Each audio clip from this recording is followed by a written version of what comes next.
What do I get the most? Collect what you want to collect. Well, bro, why am I going to buy a $500 box when I get $100 worth of value? It doesn't make sense. If I'm a collector, it's terrible. It's terrible. I mean, just atrocious. It's not great content. Sorry, man. I'm going to get a lot of flack for that in the comments. By the way, so this jackass doesn't even watch my channel. Point blank, we've witnessed the birth of card content over the past few years, really since about COVID 2020. It's not even when it became popular or became more mainstream. That's when it started. I mean, this is all the beginning. This is all a birth. And I really want to reflect on it, go over it, give you my mind about it, my rant every so often. I just have things to say, and this happens to be one of those days. Before we get to it, I just want to go over a few more things. It's my summer break started last week. I moved all my stuff from upstairs classroom downstairs into a U-Haul. Drove it to my new school, upstairs or an elevator into the new school. You know, you might not know this about me. Last year, this time, about a year ago today, upstairs or an elevator, I paralyzed myself. I injured myself. I was using a massage gun. I came home from my sister's wedding after school ended, drove to Sacramento, 10 hours, drove back, used a massage gun under my armpit. I use it all over. I use it here. And well, apparently you have nerves under your armpit, brachial plexus. I didn't know this, and terrible shoulder pain for 4 days, and the 5th day, my arm just shut, and I'm almost back. I was able to do the move all by myself. It's this one finger is still not cooperating, but everything is so much better, and this channel helped me. I couldn't do much. When I first injured myself last year, I couldn't play video games. I couldn't use this hand at all. I mean, it was done. The arm was semi-paralyzed as well, and or just was. So I'm very thankful for all that, and the channel definitely helped. You just stay focused on something and excited about something, and that's really what cards should be, and not what I'll get to my rant now. Is card content is turned far from what sports cards is. Sports cards is a break from reality. Sports cards is a way to tune out life, and we've watched again the birth of. I want to say this right because it's hard to communicate. And if I communicate it right, it's going to make a lot of sense. I find it interesting to watch the birth and compare it to other parts of society. Like, there's other things inside of you know, man, that could have been done better. That's ridiculous. That's stupid. But it's not always the best things that win out. It just kind of, we're a huge population. Our brains work weird. And it's not like if all sports card content was about being the best and smart, it'd pretty much focus on pop counts and print runs. I mean, that's really what we all need to know is card collectors, investors, whatever. I'm a collector. I've always been a collector. Print runs and PS and the pop counts fascinate me. Has nothing to do with, should you spend $400 on a box of collectibles to get $50 worth of value? No, you shouldn't. And so anyways, the best doesn't always win out. I compare it to like CNN and Fox. Give me a minute. Most of us know at this point, like, that's not the best way to consume news. And but it was a damn good formula. Oh my God. Why? Because it's emotional. People like the conflict. And so when it comes to cards, let me say that again. I need water. I'm not going to be able to do a 2-hour show without anything to drink. So I'm going to let this play. This is about from 2 years ago. Got a couple hundred views, maybe 400 or 500. Anyways, I'm going to let this play. Let me get water. I'll be right back. Give me 1 minute and then we'll go. By the way, little tease. Let's give a little tease. I reached out to P. Ryan. Or YouTube, the more conflict you have, the more people don't turn into a book or a show to watch something that's just chill. Another thing I'll point to, CNN and Fox are the way they are because so much money is pumped into them. And if you think about the biggest card channels that we've watched 4 years now, it's been 4 years since COVID, little over, and there's been about 3 channels I can think of that are just far and above everyone else. Pac-Man, who puts a ton of money into his product. He's ripping the most expensive products, and his channel has by far the most subscribers. Sports Card Investor, again, put by far the most money into his channel by anyone. Card Collector 2, ton of money, opened a shop, spending money all the time at hobby show, card shows. Again, that's the same thing with society. Where the money is where it goes. And so they're dictating what card content truly looks like to get hundreds and thousands of views. And it's not always so flashy. I want to give a big shout out to baseball card collector, investor, dealer Chris. He's the most accurate of what card collecting is and looks like. It's not this flashy, glamorous, I pulled up in a new Bugatti. Sorry. Can't help myself. But that's like what some of these guys make it look out to be, Ross Cards, and many others, by the way. And that's just not what Cards is.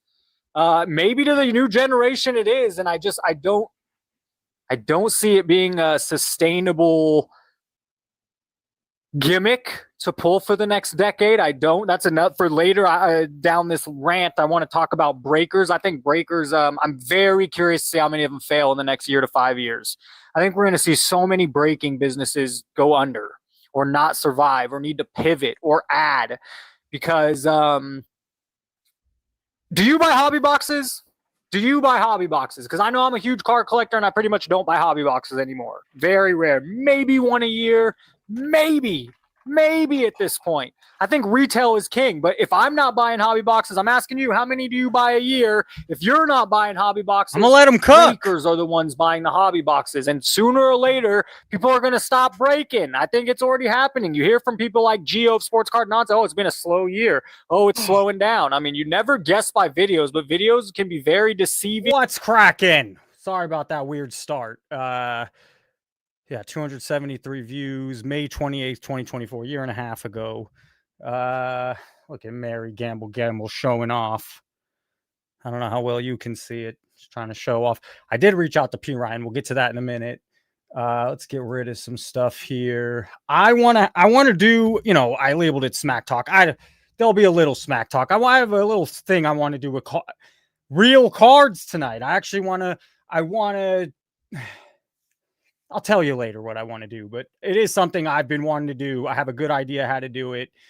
I focus mainly on NBA, but I'd like to do it with NFL and MLB as well. And so we'll start this little project tonight, and it'll give people a lot of insight. And maybe the world is just different now. Everything's changed. You've learned from fucking history, man. But anyways, we'll look at some of this stuff. What else do I have? I have a lot. I hope we get some call-ins, so don't be afraid to click the link. Someone, if I think the link wasn't working last time because I was sharing it with the phone number as well, and maybe I was messing up. So I just shared the link at this point. Jeremy Lee got showbid by Patrick Ryan. Why do you think Patrick Ryan showbid videos are being deleted? What happened to you, Prof? You used to be a handsome man. I fucking injured this hand, bro. Also, the beard's a little blacker right there. But I'm not kidding. The last 2 years did add a lot of stress. I didn't know if I'd get the hand back. I'm walking around with a goddamn a damn towel at this point. So that's I didn't know if I'd ever get the hand back. I'll take the hand for aging. I'd still argue I'm not ugly. Retail is anyways. Let's break some WWE Classic cards, Professor. I'm not breaking shit. Hey, Charles, good to see you. Thanks for being a member. Thanks to all the members. It does. It's $5 and it's just adding community. It makes me feel a little special. Thank you. So thank you for not that it's just Charles, Run Good Life, Jamie. Who else is down there? I think maybe Ruggs. Hey, I thought God, I never knew his name. I always RG something. It's H Retail G or G Retail. Yeah, it's got to be H. It was nice meeting last time. He just recently became a member, so thank you, bro. And all right, let's get this damn thing going. What's happening now? So I have this. Oh God, why Michael Rubin believes in collectibles. This was from 2 years ago, but I'd be interested to hear what he has to say. Beckett, another terrible. Beckett. I guess he just wants to get his opinion out there, his view. He doesn't have a lot of subscribers, a lot of listeners. It's just an audio podcast, but it's also an audio podcast, meaning it gets released elsewhere. And I'm not talking trash on. He has. You know what? I'd like to keep talking with Beckett. I hope to keep talking with Beckett because we clearly have different takes. And, if we could do it respectfully and kindly and go back, because here's another podcast. I just don't agree with anything he said. It's a very in the now moment. Beckett should know better than anybody. A decade can change a lot of things. And I don't even mean card prices going down or up, but it's just, I find it to be a very in the moment take. All right, we're going backwards. Let's start off this way. Call in 702-483-7344. Voicemail of the year gets this Aaron Judge.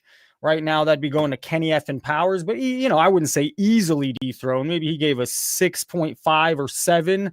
if I had to rank it on a scale of 1 to 10. So, I mean, it can definitely be dethroned. I don't think we have, and by the way, I don't think we really have voicemails tonight. I have 2 from last show I didn't play, and they're from the same person. So come give a rant.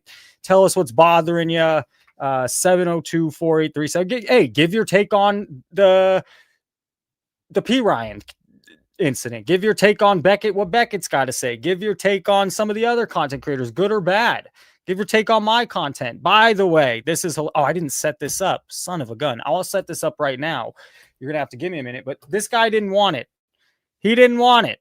No, I was going to do prof, #prof, but I didn't set it up yet. So it's not set up, but he didn't. So look, we're going to give this away again. Frank, thank you. He thought he won the judge. I think he was pulling my leg. It's pretty obvious. The judge, I said it a million times, judge for best voicemails. I think he was just being a little trolly, but he does watch the channel. Anyways. So Frank didn't want it. So we're giving it away again tonight. Roman Anthony. I'm not gonna make it a huge fucking deal all show. I want to do other stuff, but at the end of the show, we will give this away. But I have to set it up. And let's see, if you give me about 30 seconds, I should be able to do that. Shit, maybe not. Oh yeah, right here. Give me 30 seconds. We're in. Bam. #prof with 1 F. And start collecting comments. So we're giving it away again. Frank didn't want it. The Mortal Kombat Frank. So don't enter the fucking giveaway if you don't want it, please. Okay, it's not for the judge. I was very clear. The judge will be given away to the best voicemail. So we still have this to give away. Frank, thank you for being a viewer. Thank you for following. Thank you for commenting in the chat. You have a different take than some. And this is not Frank, intern Frank, as I like to call him, or how he calls himself, Frank the Tank. By the way, I see Orlando. Hello, everyone. What's up, Orlando? I wanted to show something. On this video I started with, I played 5 minutes, 40 seconds. It's from May 2024. At that point, maybe I had 1,500 subscribers, at right around there. And look who fucking commented on the video. Mr. Orlando. Orlando, you've been following for a long time.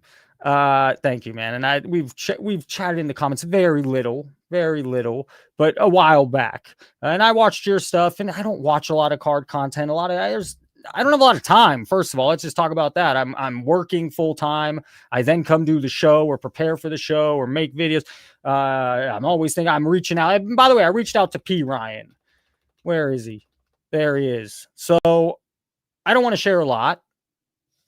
I reached out, he reached back, and I gave him a 5-minute audio about the entire situation, and I didn't give him a piece of my mind. That's stupid. But I told him how it was, and we had a nice back and forth. I don't know, nice. I mean, I told him I'd love him to come on. I'm not going to be easy. It's not going to be Beckett. So that could be interesting.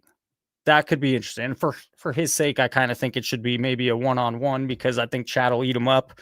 And I don't, dude, everything happens. So I got off work. I'm messaging, I'm preparing for the live. So I don't even remember half the stuff, but we did go back, and it was interesting, and he's working on trying to clear a name, but I don't know. Anyways, what else I'm not going to talk a ton of smack, but I do want to start here. I'm going to, again, no one's going to promote you, but you. This was 2 months ago. Numbers are crashing. And I'm telling you, people, and this is going to keep, sorry. This is going to keep happening. Give me a sec.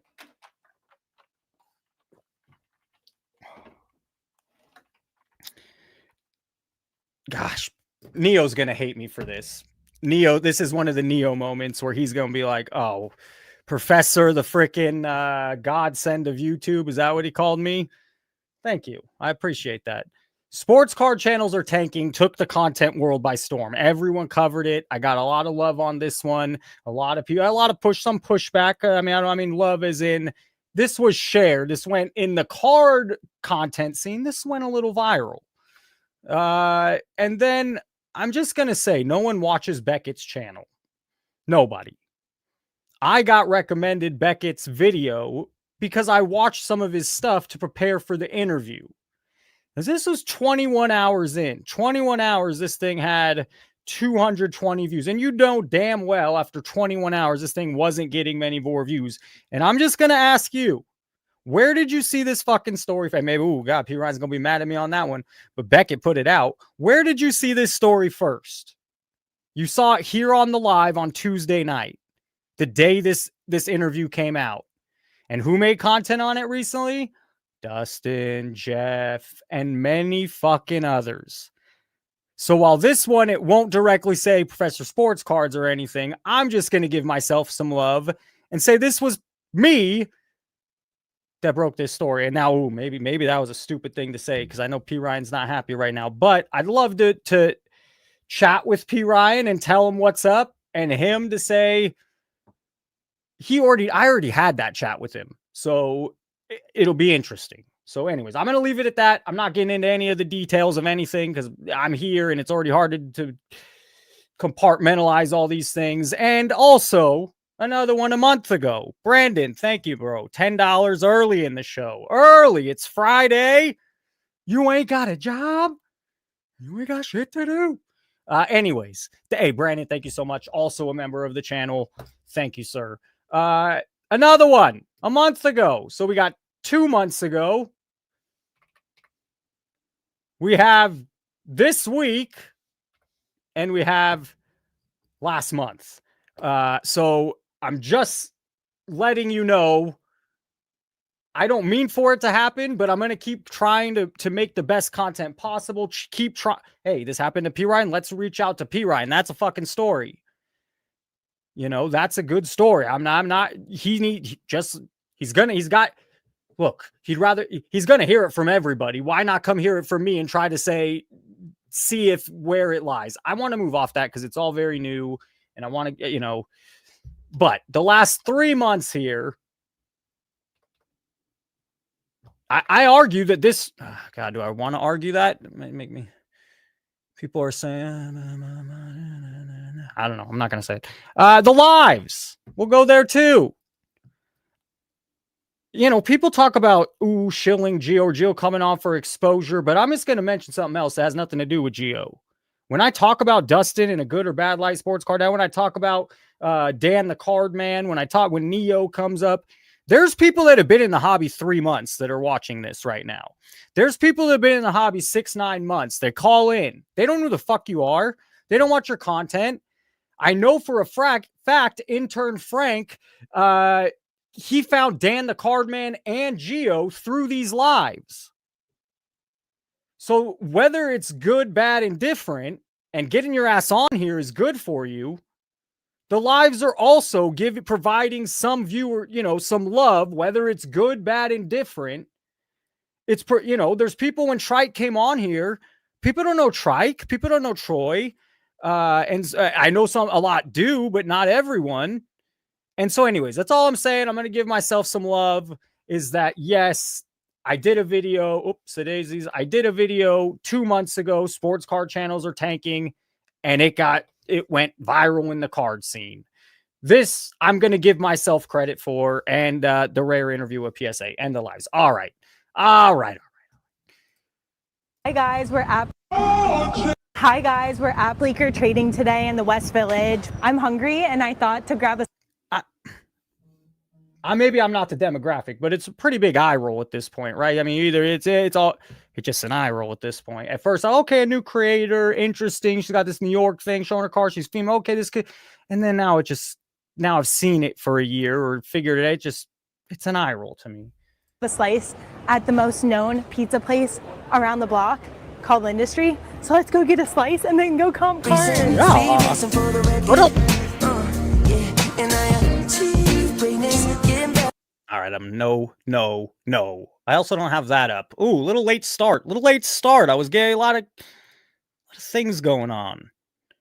Don't even tell me that. Don't even fucking tell me that. I'm not doing it. Not doing it. God dang it. Stupid. No, now I'm just annoyed a little bit because I had it all ready and now it's not going to work. All right. Okay. Story, and maybe I can figure this out while we listen. We're going to listen to about the first minute, the first 15 seconds, big news, next 30 seconds, kind of dry, and then the next 30 seconds again, Very good intel. So ESPN Bet gone, no more, dead as of December 1st. And now they've partnered with none other than, of course, DraftKings. Not Fanatics Lie or Fanatics Gamble, Fanatics Bet, whatever the fuck they got. DraftKings. They're not big enough. ESPN Bet couldn't even compete. So let's watch a minute of this, and then I'll give some commentary. Breaking news. Breaking news. It was a relationship that I didn't really understand outside of the economics. And that's ESPN Bet and Penn Gaming just announced that ESPN Bet will be no more, starting December 1st. And this was just a strange relationship coming from a fan point of view, where it was just like, why? That because that to me that was a place. Don't forget how this started. Do you remember how it started? So they had a relationship.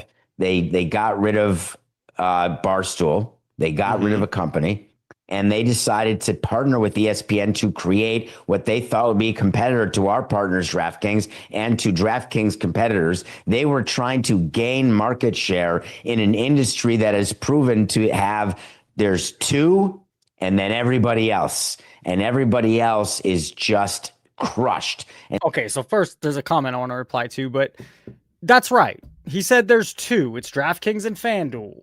And then maybe the Las Vegas Strip. I mean, Fanatics doesn't have a chance. They're never going to get into that space where they have a big enough. It's not they say it's a part of their, and they just want to go vertical here, but they're never going to compete. And ESPN can't compete. And they're a far bigger name in the public than Fanatics. And so the question is, where can we be? And what ESPN Bet was supposed to be, they were supposed to gain enough market share to be a solid third with a way to possibly join the top two in the top tier. And it was a 10-year deal, but they knew going in. Don't forget what was announced when ESPN Bet was formed is, hey, we're going to try this, but these guys are so hard to compete against that if we can't get it done in 3 years, then we have the right to end it. So what year are they in? Because I assume what happened is... I don't care about the rest, but my main point was whatever Fanatics Bet section is of their company, it will never, ever gain market share. But yeah, ESPN names DraftKings official sportsbook odd providers. They're not getting out of the sponsorship. They got to still make that money. Now they can make the money from DraftKings. Hell yes. You know what I mean? All right. So that my mind, what else? I wanted to reply to this. I didn't know Beckett from anything. So I thought I asked all the I wanted his take on certain things. I asked all those. We definitely, I pushed back on some things. The next time, which I hope we keep talking, I don't know, I would definitely not hold back as much because I don't know what Beckett's thinking. I don't. He's not. I don't know. I don't want to comment on that. I can't understand why he has some takes that aren't right. Some takes that the public won't agree with. And so fine, he wants to defend his small little niche upper tier, that special boardroom, that special dinner people. But those dinner people are the owner of Heritage Auctions. And those dinner people are other bigwig people in the hobby. So sure, you have that perspective that you want to air, and maybe those people like to hear it. But the mass public that's not going to go down very well. He's almost having these backseat conversations in front of people. It was interesting. So no, I would not at this point. I won't with I wouldn't with P Ryan either. With P Ryan, the 5 minute, I totally gave him the message after. I don't mean to come off aggressive, and I just, this isn't, and he understood. It was a good back and forth. I don't know. So no, I would not be easy. And he has a tough road, man, because no matter what you do, the optics look bad. I don't want to speak on anything in the text. So I'm not going to, he didn't divulge anything really big in the text, but but not, not at this point, but, that I want to say anything, but I definitely would not. He knows what I want to say. I'm not no rant, crazy rant right now. I couldn't think. Everybody, you know what the problem is? When you zig, they zag. I'm seeing everyone's now fucking making shilling content. Everyone's now talking negative at the moment, all of a sudden. So I was a little this week. This week was a lot of. So what do I need? Another negative. They're all making that same content right now. All of a sudden, the past week's been very. Oh my God, the world's crashing, everything's crashing. And finally, good for them. I mean, we just scroll down here. When Jeff makes a shilling video, it's time to kind of move on. I mean, that's just the truth. Fuck Jeff. Come on, it's the stupidest video. At least I got real views. 20,000, I could believe. And still maybe not, but 80, 90,000. How reluctant Michael Rubin turned Fnatic 6 years ago. Where's the 2 years ago? Let's do that. Did I get rid of it? Oh, golly. Where we had Michael. Oh, this is what I say here. What's up with the collectible stuff? Like the memorabilia? You think I always look at it. Oh shit, I did forget though. Let's just do that one more time. Is this working? The hashtag, God, aren't they in trouble? Am I wrong? Is that not the Nelk boys? I don't know. They're in some trouble right now. UFC's in some trouble over a betting scandal. Now they're saying a bunch of UFC stuff. Hashtag prof should get you in. Did that work? Yep, 7 entries. So don't enter unless you want to win the Roman Anthony, but it's hashtag prof. Some point at the end of the show, I don't want to do 7 this time. Let's say 6:30, and then maybe we'll keep the show rolling for a bit. So let's say 6:30. Hashtag prof, we give away the Anthony Roman. Don't enter if you don't want it. All right. And then the best voicemail, which maybe the voicemail's broken. I don't know. But hey, let's get a few call-ins. We've always had call-ins. 702-483-7344. Best voicemail of the year takes the judge, courtesy of your boy Gio. All right, let's go back to Ruben. This is going to be a hard watch. I already know. It's only 2 minutes. Hot and cold market, right? It seems like it with digital stuff coming up and about. You think it's really like there's that much upside? I think the collectible space Am I wrong? Is that not the Nelk boys? has enormous upside for the most obvious reason. So we got into this 2 years ago. We now have the collectible rights to not only Topps that we own today, which has baseball and F1 and Bundesliga and UEFA. We have all the rights coming on from the NFL, the NBA, NCAA. No shit. We know. WWE, UFC. We'll rub it in. All these trading cards. And here's the craziest thing. Oh, not this business has never been marketed. There's never been any marketing in this business. Okay. There's never been any more product. Just listen. I mean, he's really selling right now. He's selling. And also you own every fucking license. Why are the licenses not for multiple companies? Why are the licenses for one? Why? Because they can provide a national. I don't know. That should not be the case. It's good for his business, bad for the overall card world. Innovation. I'm telling you right now, to every collector out there, the 12-month cycle we're in right now, we will do more for this industry that's been done in the last. I don't think I've heard this guy talk this passionate in my life. 70 years. And by the way, I'm not arrogant. I'm pretty humble. We will do more this year than what's been done in the last 7 years. We are going to aggressively market this industry. We're going to aggressively innovate this industry. We got so much great shit coming. Like, I am so bullish on it because this business is done great by accident. And by the way, if you plan a business to be lucky, you're dead long-term. I don't plan on luck. I plan on like good strategy. Here's one issue I think Michael Rubin is maybe in over his head. Is he took over all this at the peak of COVID pricing. And that's just not what cards were. You saw the big fall. And now somehow everything's getting proper. Well, not everything. Some specific things are starting to get, people are moving into those. Oh, there's more. It still doesn't explain the fucking doubling of cards over 4 months. All right. It just doesn't. But that wasn't what he saw then and swooped in, wasn't what the real market was. And everything did, Sure. He had, maybe he has a short-term play. Maybe I've said it for a long time. I don't find it a sustainable product. When you're coming out with Jerry Rice autographs in 10 different products a year over year after year, sure, fine. Maybe that works for 5 years. Maybe that works for a decade. Talk to me later then. And maybe he doesn't give a fuck because he's going to sell the company anyways at some point. So I don't know, but that product, the product they're releasing, parallel after parallel after parallel, it's not a sustainable product. It's just not. People will stop because there's too much. There's just too much. And again, the high end, I don't know. I don't know with those guys that have a lot of money that play. I don't know. I assume it won't hold like gold and silver.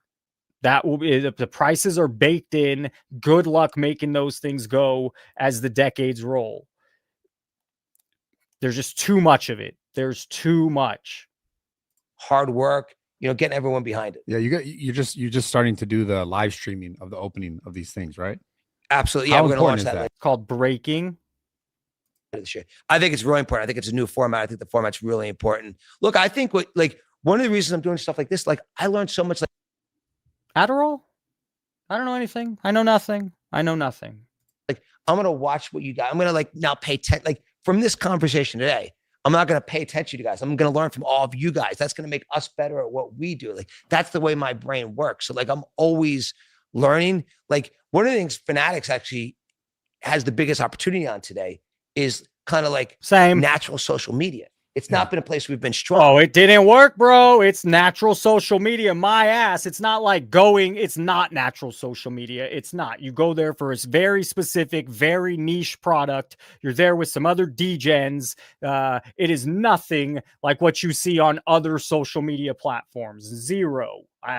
He's really selling. He's got a great argument. He's got a great, or maybe he's just got in at an odd time in sports cards and he's running with it. He's definitely running with it.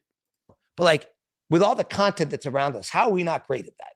Okay. Yeah, facts. And so it's something I want to learn about. And we got to be younger. We got to be better. It's why am I excited to see your TikToks at my lunch on Friday and at my party on Saturday? Because I'm going to learn from him about how to, we're not good on TikTok. But by the way, the D'Amelios are all family to us. Just saw Mark D'Amelio last night. Charlie, Dixie, Heidi, Mark, they're all family to us. So it's we all got to learn from each other.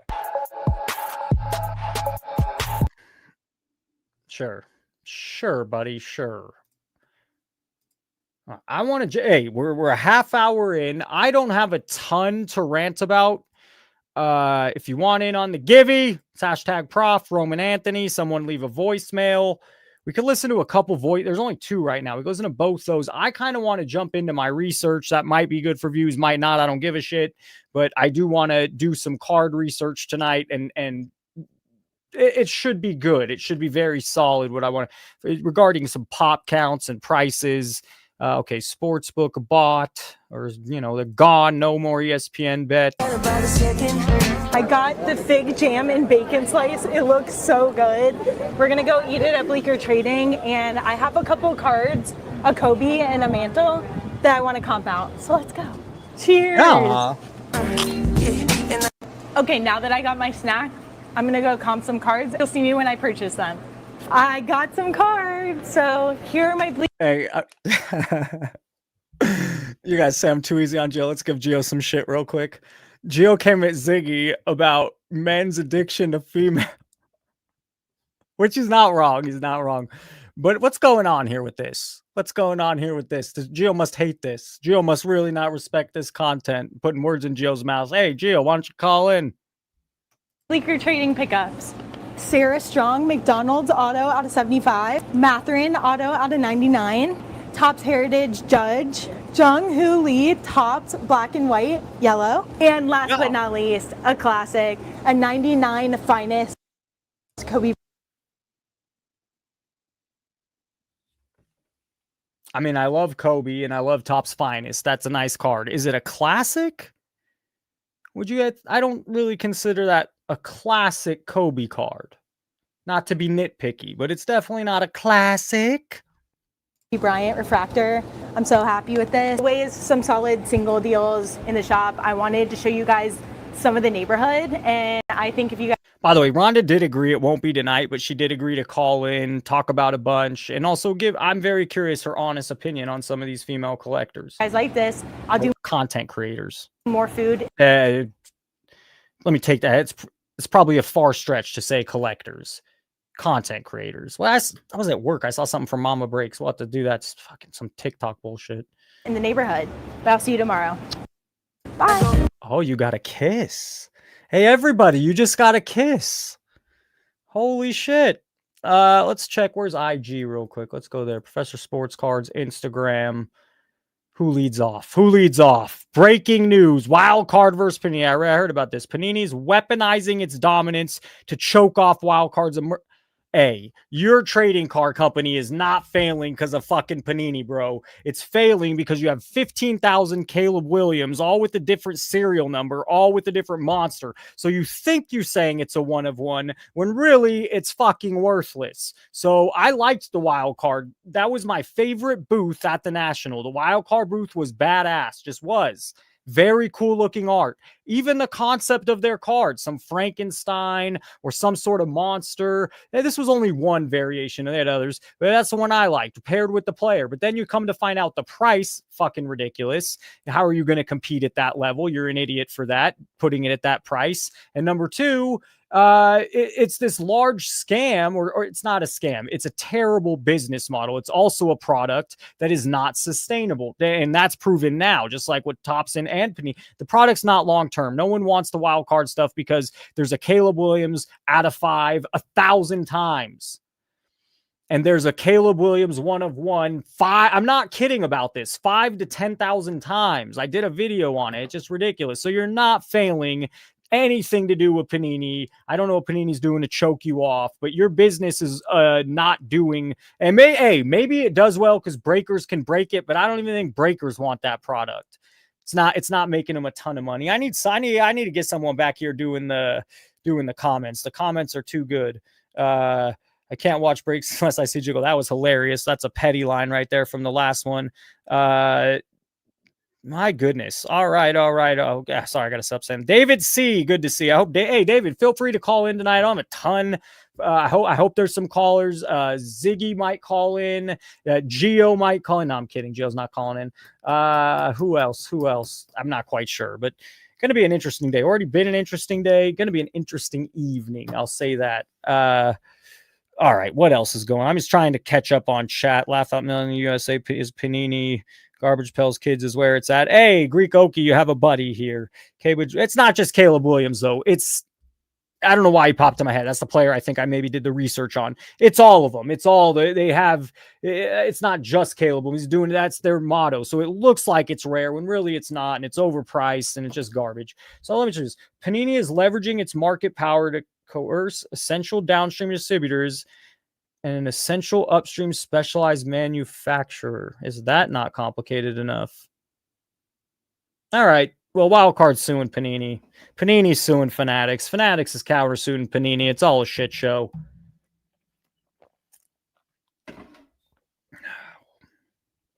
See?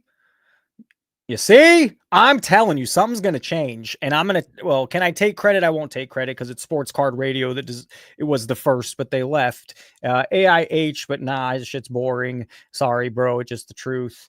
You don't put much effort beside your opinion upon it, but he does talk in that. And then Dan the Card Man, you're going to see a lot more negative content eventually. It's just what it is. And guess what? When news is telling you the housing market, great time to buy, great time to buy, great time to buy. Hey, people think it's a great time to buy. And when the news is telling you, oh shit, not a great time to sell, not a great time to buy, really bad time to sell, really bad time. Guess what? The narrative is, so when you start seeing more stuff like Ballpark Cards here saying the hobby's rigged, which all of a sudden you're going to start seeing more of. And then maybe it doesn't matter about the economic downturn. It doesn't matter about the economy falling. There's going to be more people in the camp of Professor Sports Cards making content like this, pushing more of this narrative. And then more people like Charles wake up to the bullshit. So the media does drive a narrative. It does. Hey, $20 tonight. Hey, I'm leaving. Have a good night, folks. Did my thing.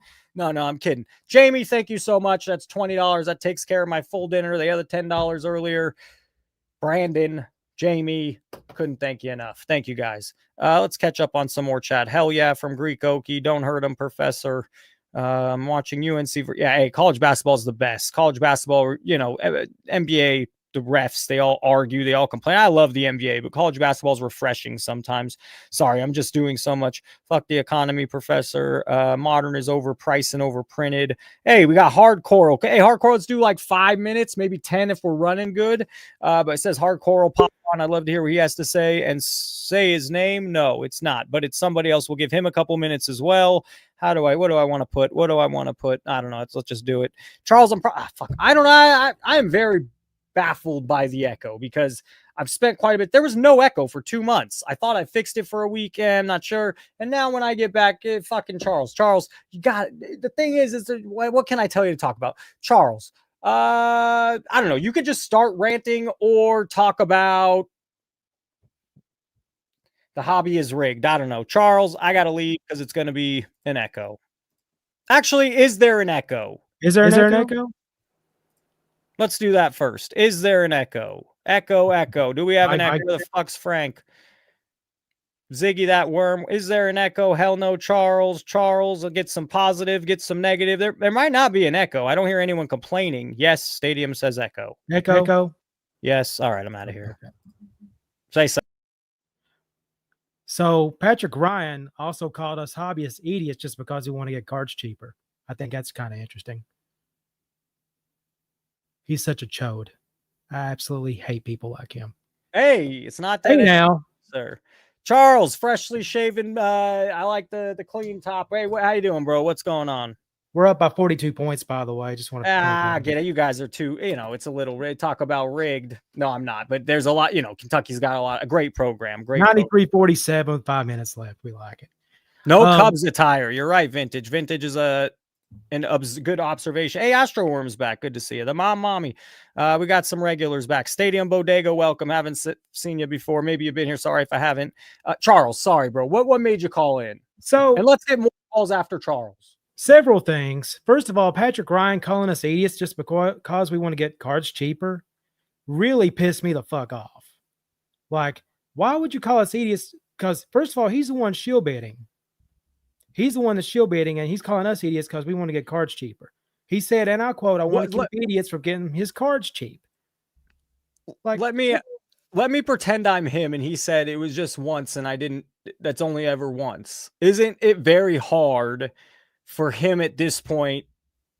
It's already implanted in a lot of people's heads that's the time we saw. It's definitely not once. That's a very hard. How's he, the public's already kind of swayed on. It's very hard. It's already in it's just human nature. We're all thinking like, no, bro, that's the one we saw. That means there's more. But he wants to, playing his side. He's going to want to come out and say, no, if you had receipts, would you even believe receipts?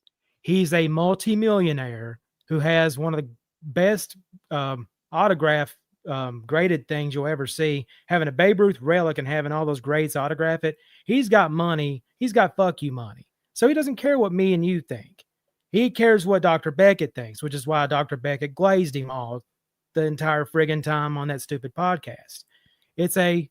It's okay. And Jeff, he'll make a good point, and then, hey, let's burn some Arena Club cards. No, Jeff's stuff He's sucks. It's not, but you kind of miss how could he ever, get in a good light again? I think it's a very huge uphill climb.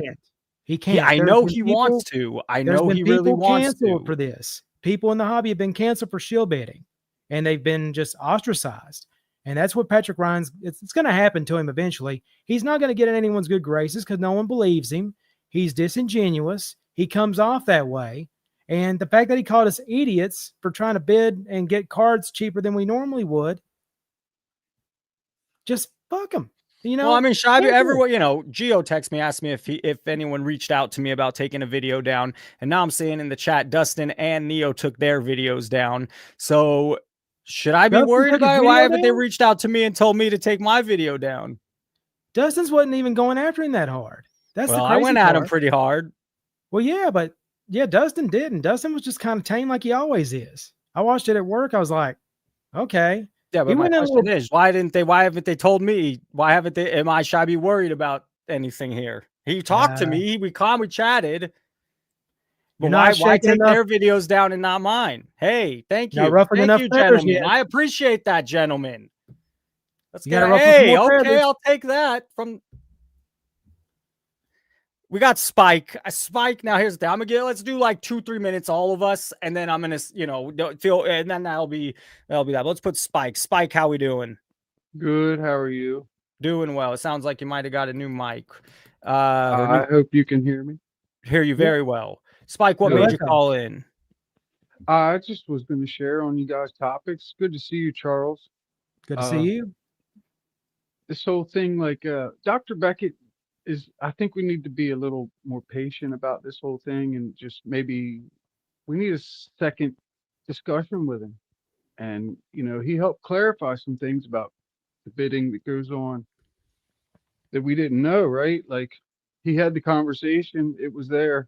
We can go back and look at it, but we need to, before we jump all over, it is Dr. Beckett. I think that's a fair. I know, but he's coming off a little out of touch here, even with the PSA take. But you are right in, a second conversation will be good to tackle some of this stuff. But I'd have to be a little rougher because I really don't agree with some of the stuff he said. But I do appreciate your point in relax, take, keep a relationship open, a door open.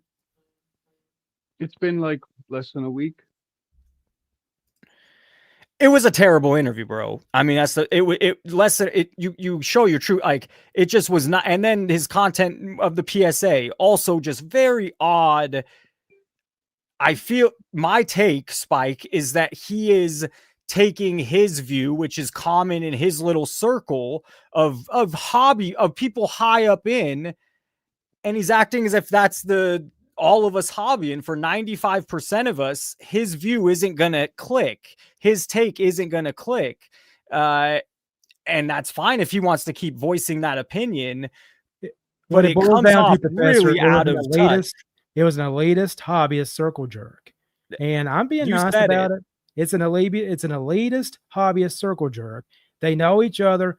Ryan has been in this hobby for many years. He's a multimillionaire. He's got one of the biggest collections ever.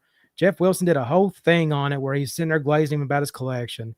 He does not care what the 95% thinks. And Dr. Beckett and him are probably friends. They might care, but he's not.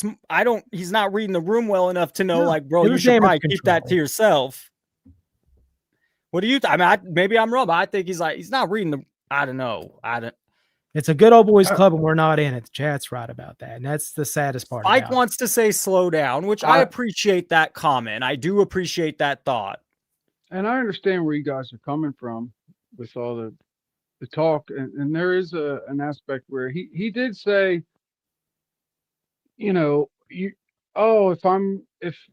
the card's going to go for that low, I'll bid on it myself and buy it back.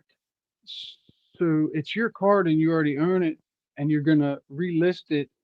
But if it doesn't go for enough, you're going to pay more to buy it back. Like, that didn't make any sense. That's very questionable. So I understand where you guys are coming from, but I think we need to get a second discussion and some clarification. I would love that. I would hope that we do.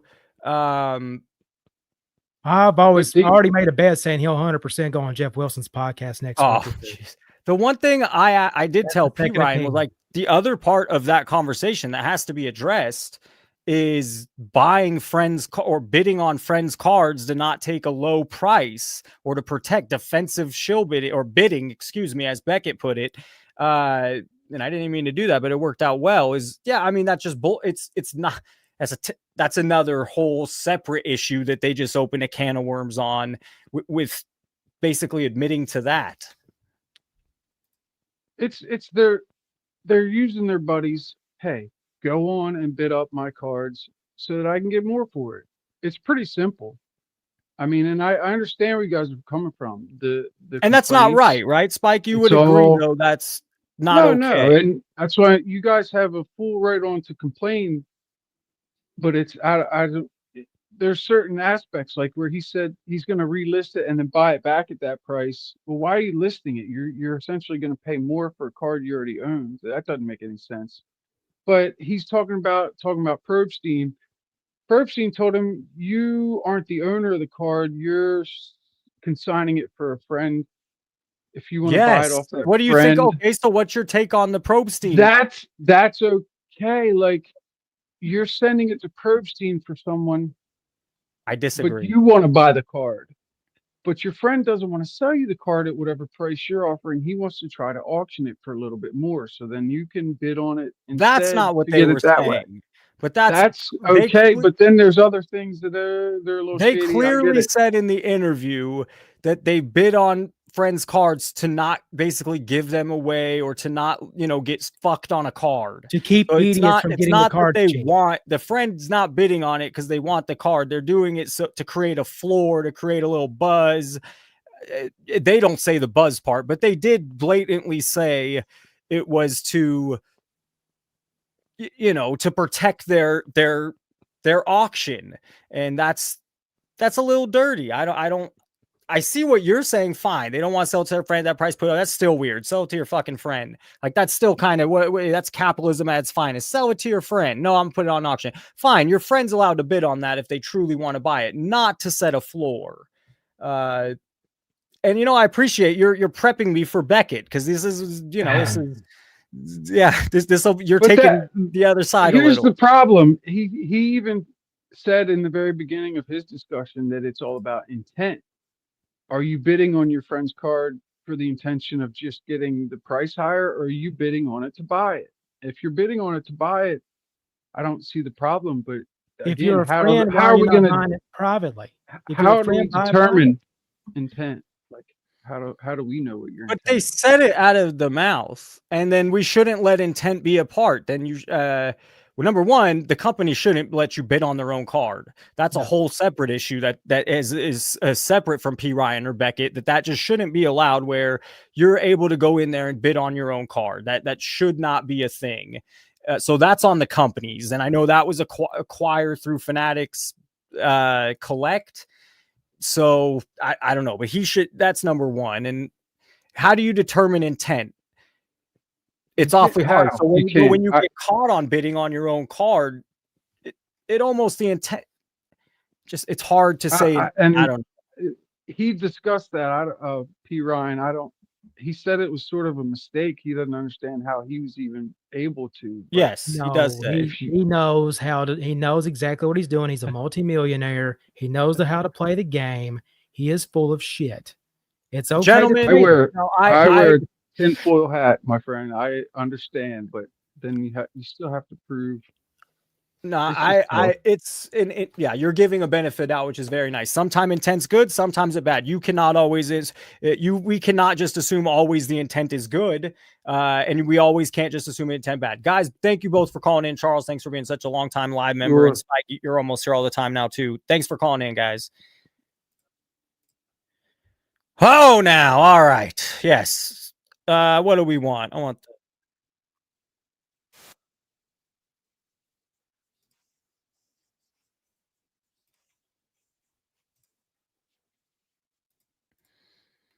all right, hardcore, bring some energy. We need we need some energy here. What do you got for us?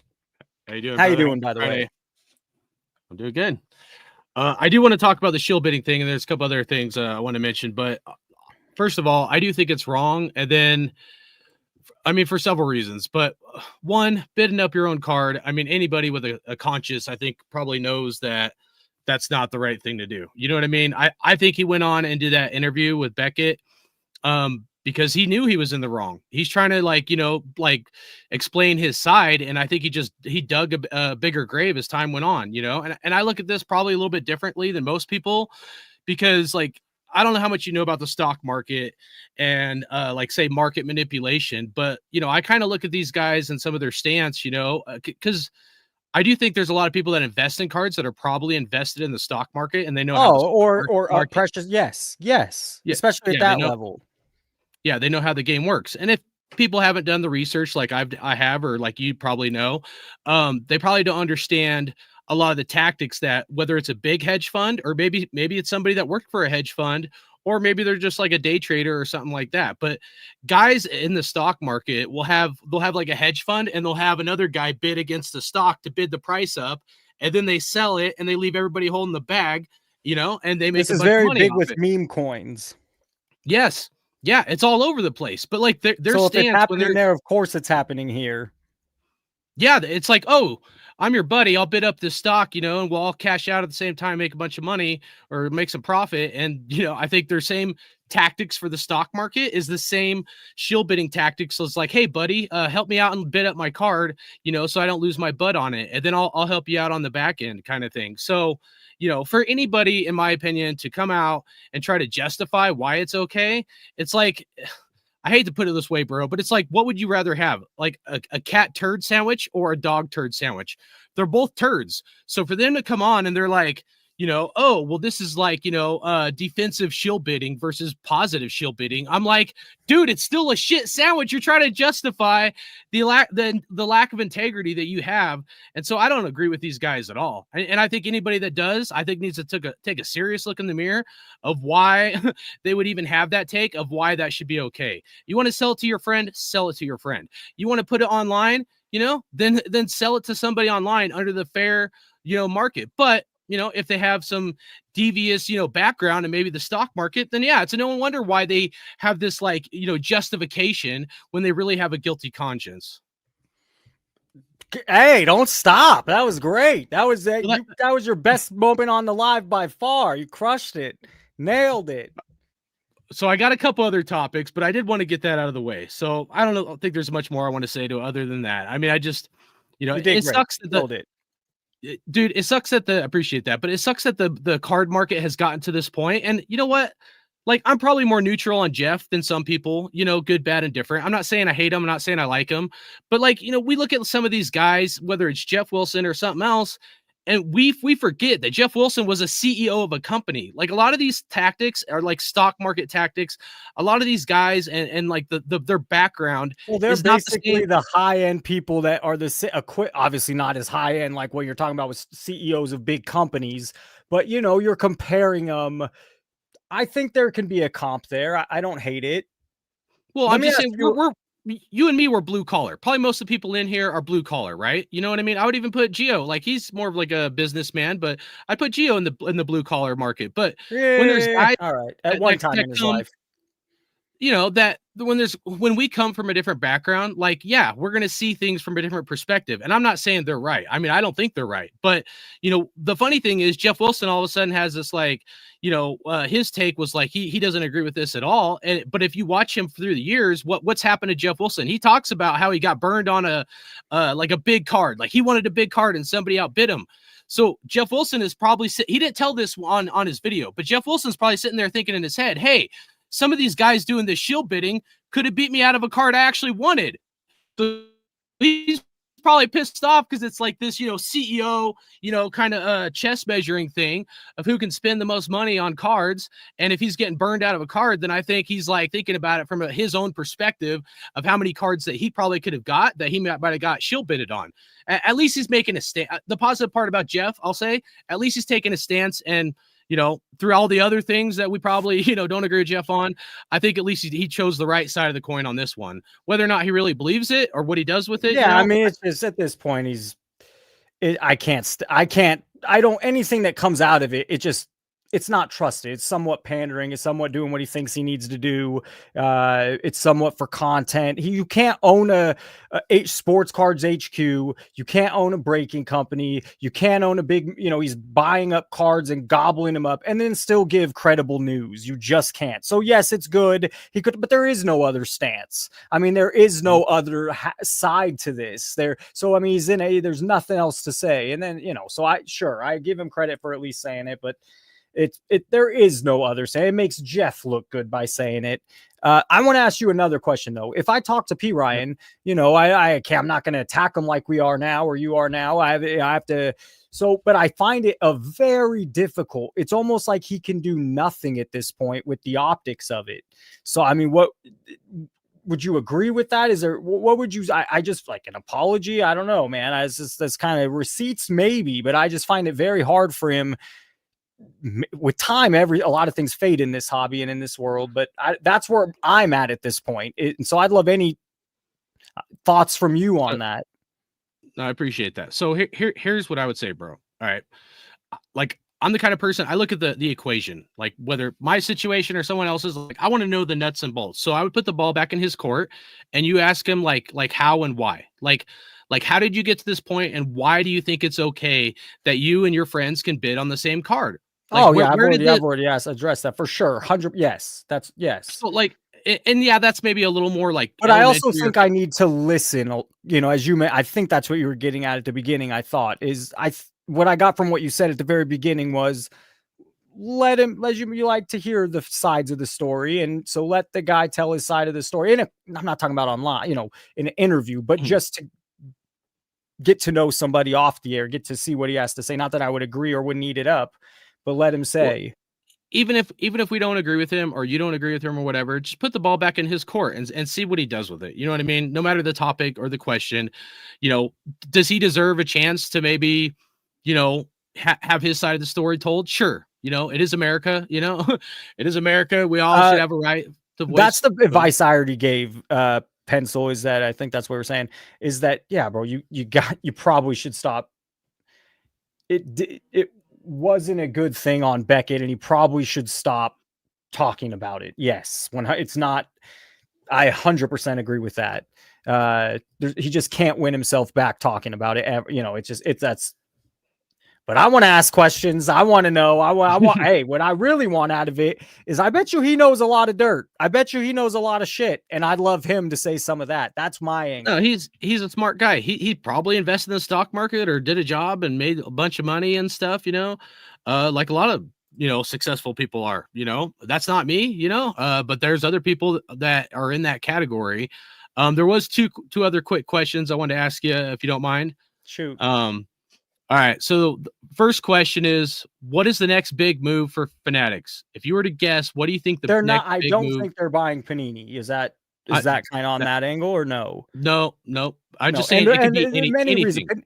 But anything. Fanatics next move. I'll tell you mine if you want, and then Okay, if you go. while you think Go. about it. All right. So what I think their next move, and this may not be immediate, but I think in the next year we could honestly see Fanatics pull out something where they're like, hey, if you want to be getting cards, like this is probably once they have all the the NFL license and all the licenses together. So keep that in mind, okay? Because I think they have to have that keep going, transition done first. But I think they're going to pull the card out, and they're going to be like, hey, if you want to buy cards from us and Tops, and since we own all the licenses, you have to now break on Fanatics Live. Yeah, you know, it's funny because before you said that, that's what popped in my head, and I think that if we're both thinking that, it's coming. And Dan, the card man who just entered the chat, was the first person I heard that from. I think you're not far off. No, and Dan, I like how Dan thinks outside the box. You know what I mean? Well, so yeah, Dan thinks with some logic. I got to say that. What was your second question or second topic? All right, what card prints will you miss most from Panini? I know you don't, open boxes a lot and stuff, and I don't always either, just because they're so ridiculously priced. I buy more individual cards at this point. But like if you were to name a couple different card prints by Panini that you'll miss, like what would those be? That's a good one. Prism for sure. Not that I bought a ton of it, but yeah, the Prism's a classic. It's been around. It's been the staple. So yeah, it would suck not having Prism around. Outside of that, I like Donruss Optic. I'm a Donruss Optic guy. So those would be the two. Those are the same you pick. Yes, rated rookie, dude. The rated rookie logo from Leaf started in 1985. The actual logo. I think their first print was 1981, but the rated rookie that we see now, that's always been on the bottom of the cards, been around for a long time. Yeah, 1985. So to see, like, if like I was just thinking about from my childhood and stuff, like I'm a big Bo Jackson fan. You see the rated rookie logo down there, and on a lot of those cool cards where you see the rated rookie logo when we were younger.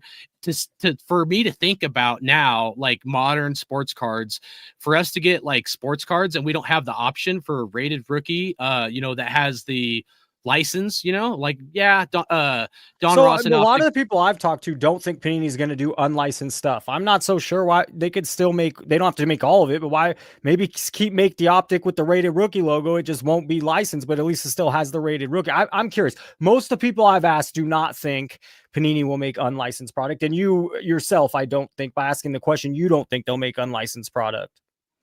I don't see how they could. I mean, you know what I mean? Like we would have to know what their overhead is and like how much it costs to produce that card, and then what their like return on investment is. And obviously we don't have that information.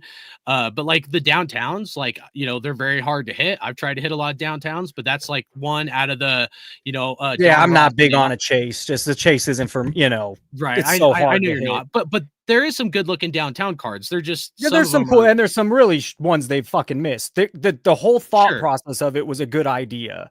It Yeah. is a good idea. I want to, Brendan, he says Hasbro will probably buy Panini America the way things are going. Here's my take on the whole thing: is that when Fanatics bought the licenses to Topps was worthless. When they bought Topps, they already had stolen the licenses. So no more license, no more baseball.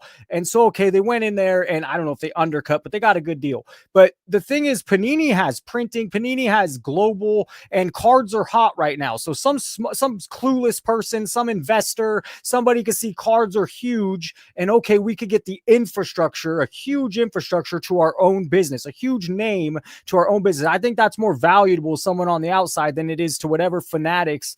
Why do they need Panini? They don't really need Panini. So I think some outside company or investor would come in and pay a higher price than anything Fanatics would pay. So do you want, I'm going to, What I don't know. one thing- Hardcore, yeah, shoot. We'll end here soon. Go ahead, shoot. One thing I just want to comment on that is because a lot of people may not know, but if you do research on companies and stuff, Michael Rubin, with Fanatics, that he had restructured their debt a few years ago. So I'm not saying that Fanatics is going to buy Panini, but I am going to say if anybody has that FU kind of money, and I'm talking like billions of dollars to freaking, throw around, Fanatics restructured their debt to a point where they can almost do whatever the hell they want. Like this is crazy, but Fanatics could go out and buy GameStop out. They could buy GameStop and stop doing games, period, and just put up Fanatics stores. You know what I mean? I mean, you think that's going big. Why wouldn't they just keep collaborating? It is, but that's when they restructure their debt. That's what I'm saying. It's like we're not talking like millions, dude. We're talking hundreds of millions and billions. I'm telling you, the Fanatics has enough money to do whatever the hell they want. I think Orlando here, Fanatics can go public. I do think Fanatics will eventually try to go public. That's a good take. Hardcore Collector, keep calling. Thank you for calling in tonight, and we'll talk soon, bro. All right, appreciate it. Thank you, bro. Hey, all right. So we got 3 calls there. And we do 3 more. By the way, if you just joined us, the guy that won the giveaway last time, Frank, Mortal Kombat Frank, not Frank the intern, Frank the tank, he didn't want it. So don't join unless you actually want it.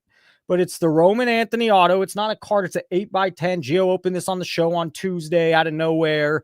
And that's what we're giving away. And someone call into the voicemail. Just make sure it's working. Why I've had voicemails going forever and ever and ever. And now we're giving away the Aaron Judge.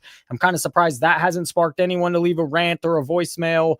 But the best voicemail takes the Aaron Judge of this, which is valued at $850. Hey, win it, sell it for $850, keep it. I don't give a shit. Make your money. Go take your family, spoil your family to an outrageous dinner, go on a vacation, save it, pay for the car, whatever you got to do. Let's see. Thank you to all the members out there. $5 just to help support the channel. All right, let's do the card stuff then. Oh, you can't even see the screen. I should hashtag prof to get into the giveaway. Let's share the screen. So I'm not going to take a phone call for a minute or a call in. We'll do the 2 voicemails I do have. Enter screen here. Let's share this bad boy. Let's do a voicemail. I don't think. Oh, this is the winner so far. Here's the same. All right. Hey, Prof. Kenny Powers here. I'm more calm than I was this morning with my earlier calls. What I said about King of Cards and also what I've said in the comments over the last couple months about some of these influencers or content creators giving very creepy vibes, I think it really needs to be looked into deeper who these people truly are, because some of them I would not trust to have near any children. They don't look very trustworthy. Of course, they're doing all their marketing because, that's a feel-good story for short clips or whatever. But got to ask why they're so close to them. And I'll make this short. I can go into more detail one day. But a local card shop that I was at in the late 80s, early 90s, one of the workers there actually was picked up for molesting kids. Oh, come And on there now. was Hey 5 now. victims in all. Ay, yeah, Thank it's not goodness good. I was Not safe. good. That My doesn't mom and deserve dad hate always now. I took just me didn't there. expect So that. thankfully, I don't have any horror stories from that. Sorry, talking over him. I didn't expect to hear that. That was shocking. He went all in right here. I'm not expecting any of that from those people. I think it's all about a buck, bro. Interesting take. I don't want to throw anyone like that. That's dirty because that's just wrong stuff. But I don't think that's. I think the correct take is they need business.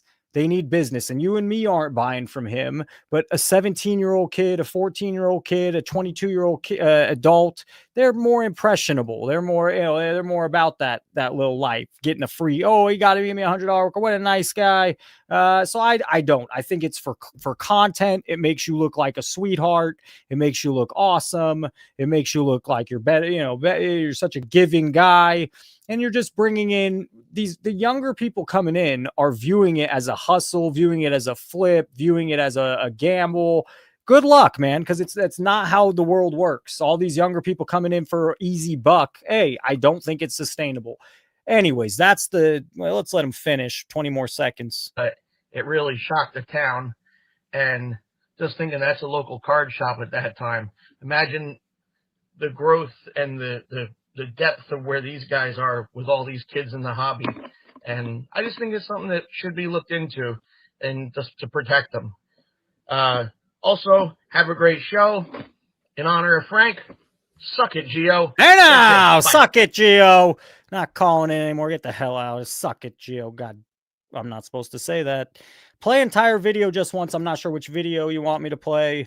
The giveaway was not accepted. If you want into the giveaway, it's #prof. And that's all right. Frank didn't want it. He said, keep it, give it to a student. I'm like, bro, it's $250. I'm not giving it to a student. They're not going to sell it. They don't know what to do with it. It's going to be ruined. So I'm giving it back to the chat. He didn't want it. #prof to win. We'll do that in how about 20 minutes? Let's see. Oh, we got a call. There's an actual call. Holy. Oh my goodness. Let's end that though. Come on, cut him off. There we go. We actually got a call. All right. So that just threw me off a bit. What were we doing? We were scrolling IG. I was going to look at, this is what I want to do, by the way. The best PSA 9 sold for 13 grand. Hold up. Let me just make sure. Yeah. That's it? Is there not a PSA 10 of this thing? And wouldn't the PSA 9 go for more? No, because there's 164. Let's check the pop.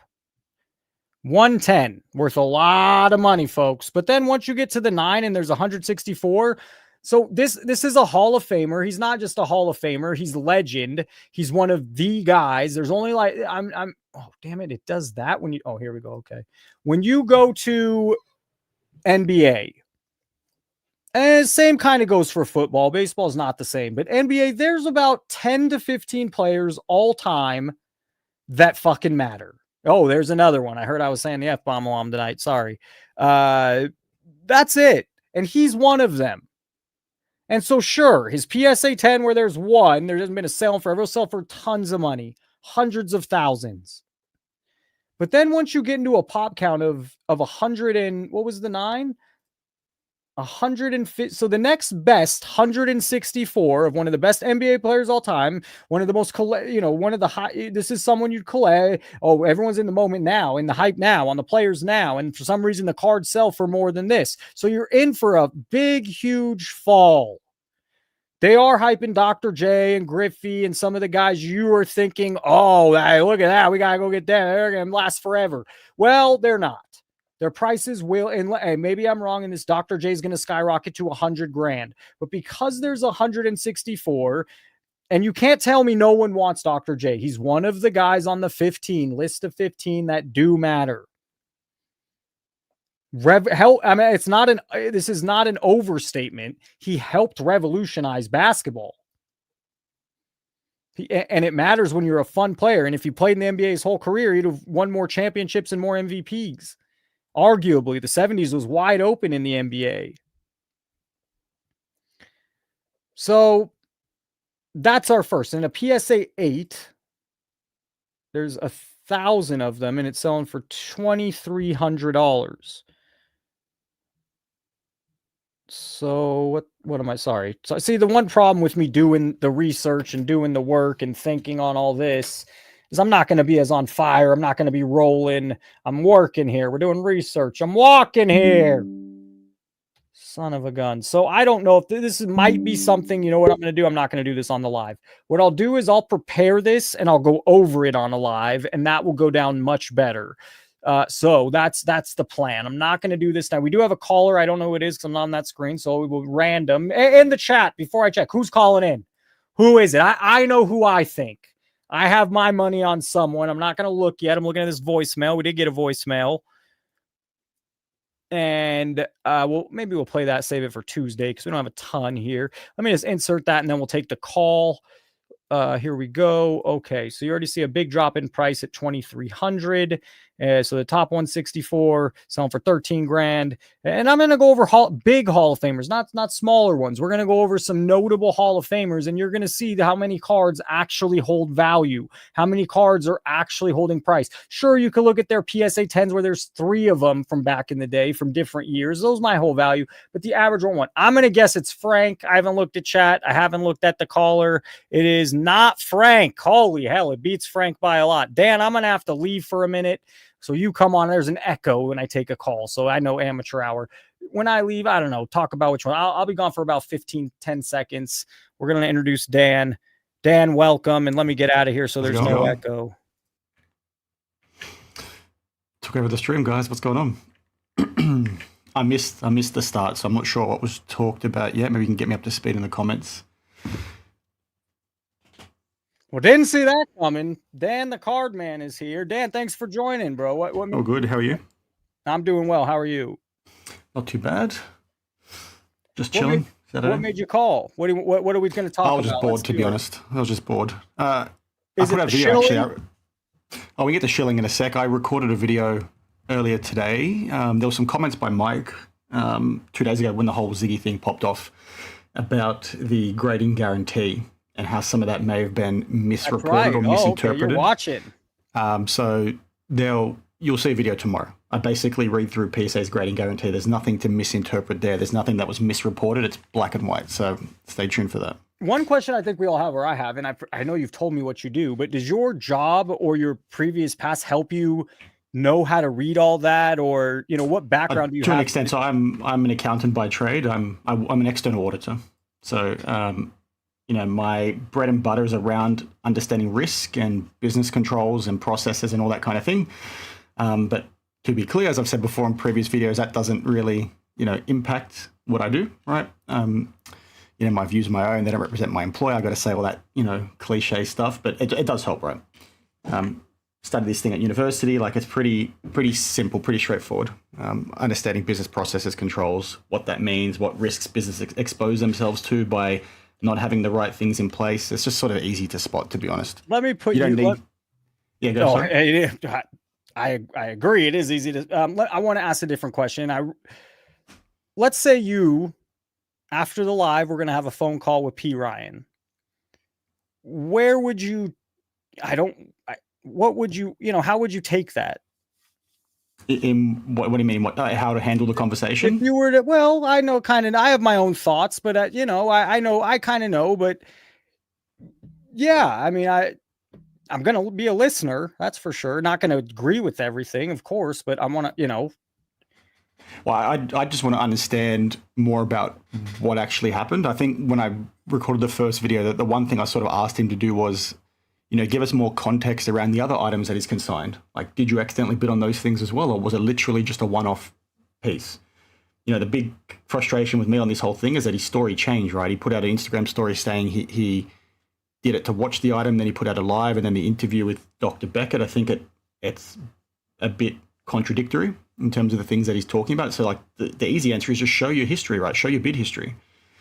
Show us all the items that you consigned and see if this was in fact a one-off. Was it a legitimate mistake? Okay, so if you were to show receipts of the stuff he consigned, that would do him some good. I think so, yeah. Because it would show his bid history, right? It would show what he had. Like, he essentially needs to go into Fanatics Collect, show everything that he's bid on in the last 30 days, and then tell us everything he consigned with Acquire. I don't know. Some And Reef if there's is fucking anything- saying to see a card. You saw a card, Reef. Shut up. Okay, sorry. Yeah, so like you'd see if it was just that one Jordan he bid on, like fair, it was a mistake. I can sort of believe him, right? But like I told him this in the DMs after it happened. I basically said like, you need to show that. So it's up to him whether he wants to do that or not. Did you listen to the Beckett? Because the other thing yes, that I did, yeah. I thought the can of worms that they opened there was they're talking about bidding on their own friends' cards.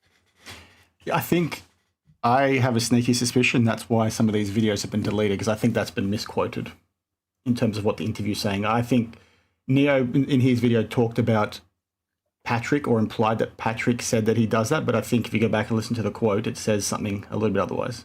I think Patrick says somebody messaged him and said, we bid on my friend's cards, not I bid on my friend's cards. Wait, But say that. maybe Sorry about that. Say that. What? Say the last little bit. That was a nuance. Say the last Yeah, little so bit. there was it was in a part that Neo clipped in his video, so I recall seeing it there. There was something about Patrick. He said something, and Dr. Beckett over talked him, but he said something along the lines of somebody messaged me and told me we bid on our friends' cards or something along those lines. So it was like a third party story that Patrick was talking about. But I think it's been framed as Patrick saying that himself. But maybe I misinterpreted that as well. But that's how It might I have been Beckett who heard said it. I'm not sure. But sports card comments. Do you think? Have you watched my fucking channel? Do you think if he comes on here, it will be to grill him like the stuff we're saying in the live? And if he wants to come and handle the heat because he thinks it's good for him. But to be honest, sports card comments, my take, and for Dan, dude, I think this guy knows a lot of the shady shit that goes on. I think he's well aware of some of the stuff. And so if we could turn it into where he's exposing some of the garbage and some of the bullshit, because that's how this should have went down. When he fucked up, it's a huge eye opener to all the trash and all the bad stuff. And instead of taking the route of, and it's still early, it doesn't mean he can't, but I see an opportunity here for someone to show like, yeah, bro, a lot of this stuff is really dirty. That's my angle on it. Yeah, he consigns a lot of cards, right? He's well connected with all those individuals. He'd probably know a thing or two of what's happening there. But I think the most disappointing thing with that whole interview was the things that Dr. Beckett himself talked about, right? Like, it's ridiculous. The whole defensive shilling thing is just insane to me. Like, I know people have done comparisons to the stock market before, but it's different, right? These auction houses have pretty strict policy about not being able to bid on your own card. It's just weird to me to take that position. Really disappointing on his part. I don't know why he decided to do it. Makes no sense. What else you got cooking? What other issues? What else? I know you had an issue with Gio saying that, no, those are the actual, that's it. It is a $500,000 or not even $1 million, $500,000 coverage. Yeah. So there's three things, right? There's one thing that people miss, and that's the submitter themselves are not guaranteed. They don't get the guarantee. It doesn't apply to them. So you're not protected. There's a $250,000 coverage per item, and then a $500,000 coverage per individual or business. The grading guarantee doesn't also apply to patch cards, autographs, tickets. It's pretty limited in terms of what it does actually give you coverage over.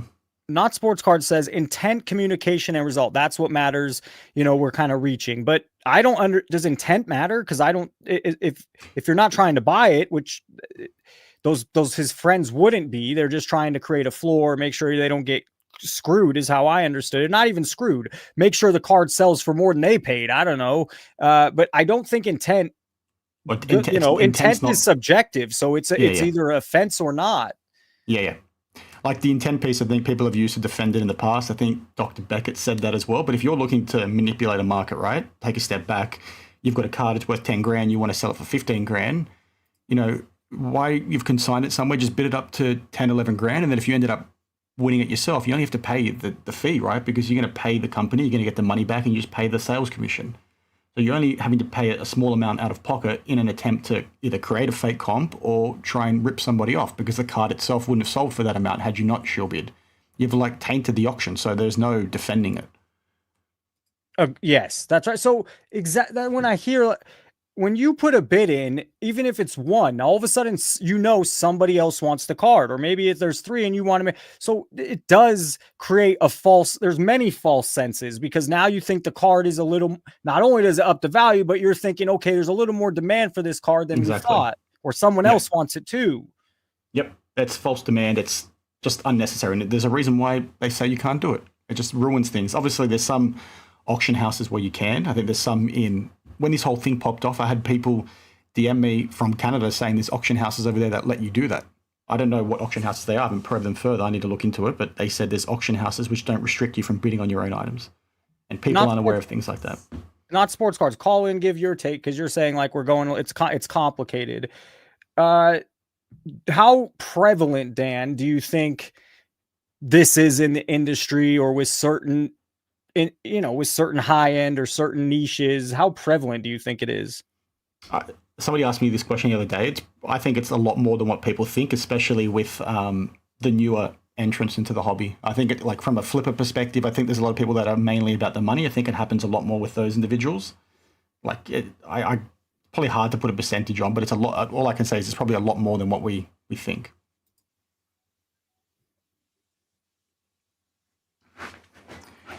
Yeah, I saw Dustin deleted his video. So what's up with that? All right, so yeah, what the hell's going on? Why is you said it's maybe in their wordage? That's something. Gio even reached out to me. Did anyone reach out to you to take your video down? So yeah, go ahead. What do you think?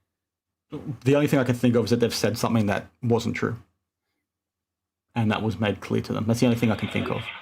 A little background with you, Not Sports Cards, who also has Dan. He does a channel kind of calling out some stuff, or at least making some people awake of certain things. But what do you? He's saying it's complicated. Maybe we're jumping the gun. So maybe you're taking the. I mean, it's good to have another voice. So what are you thinking? And welcome.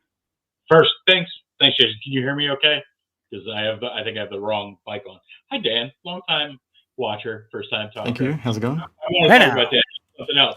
The audio is mid, I would say, but let's hear what you got to say. And if it's not, let me leave and I'll come back in. Yep.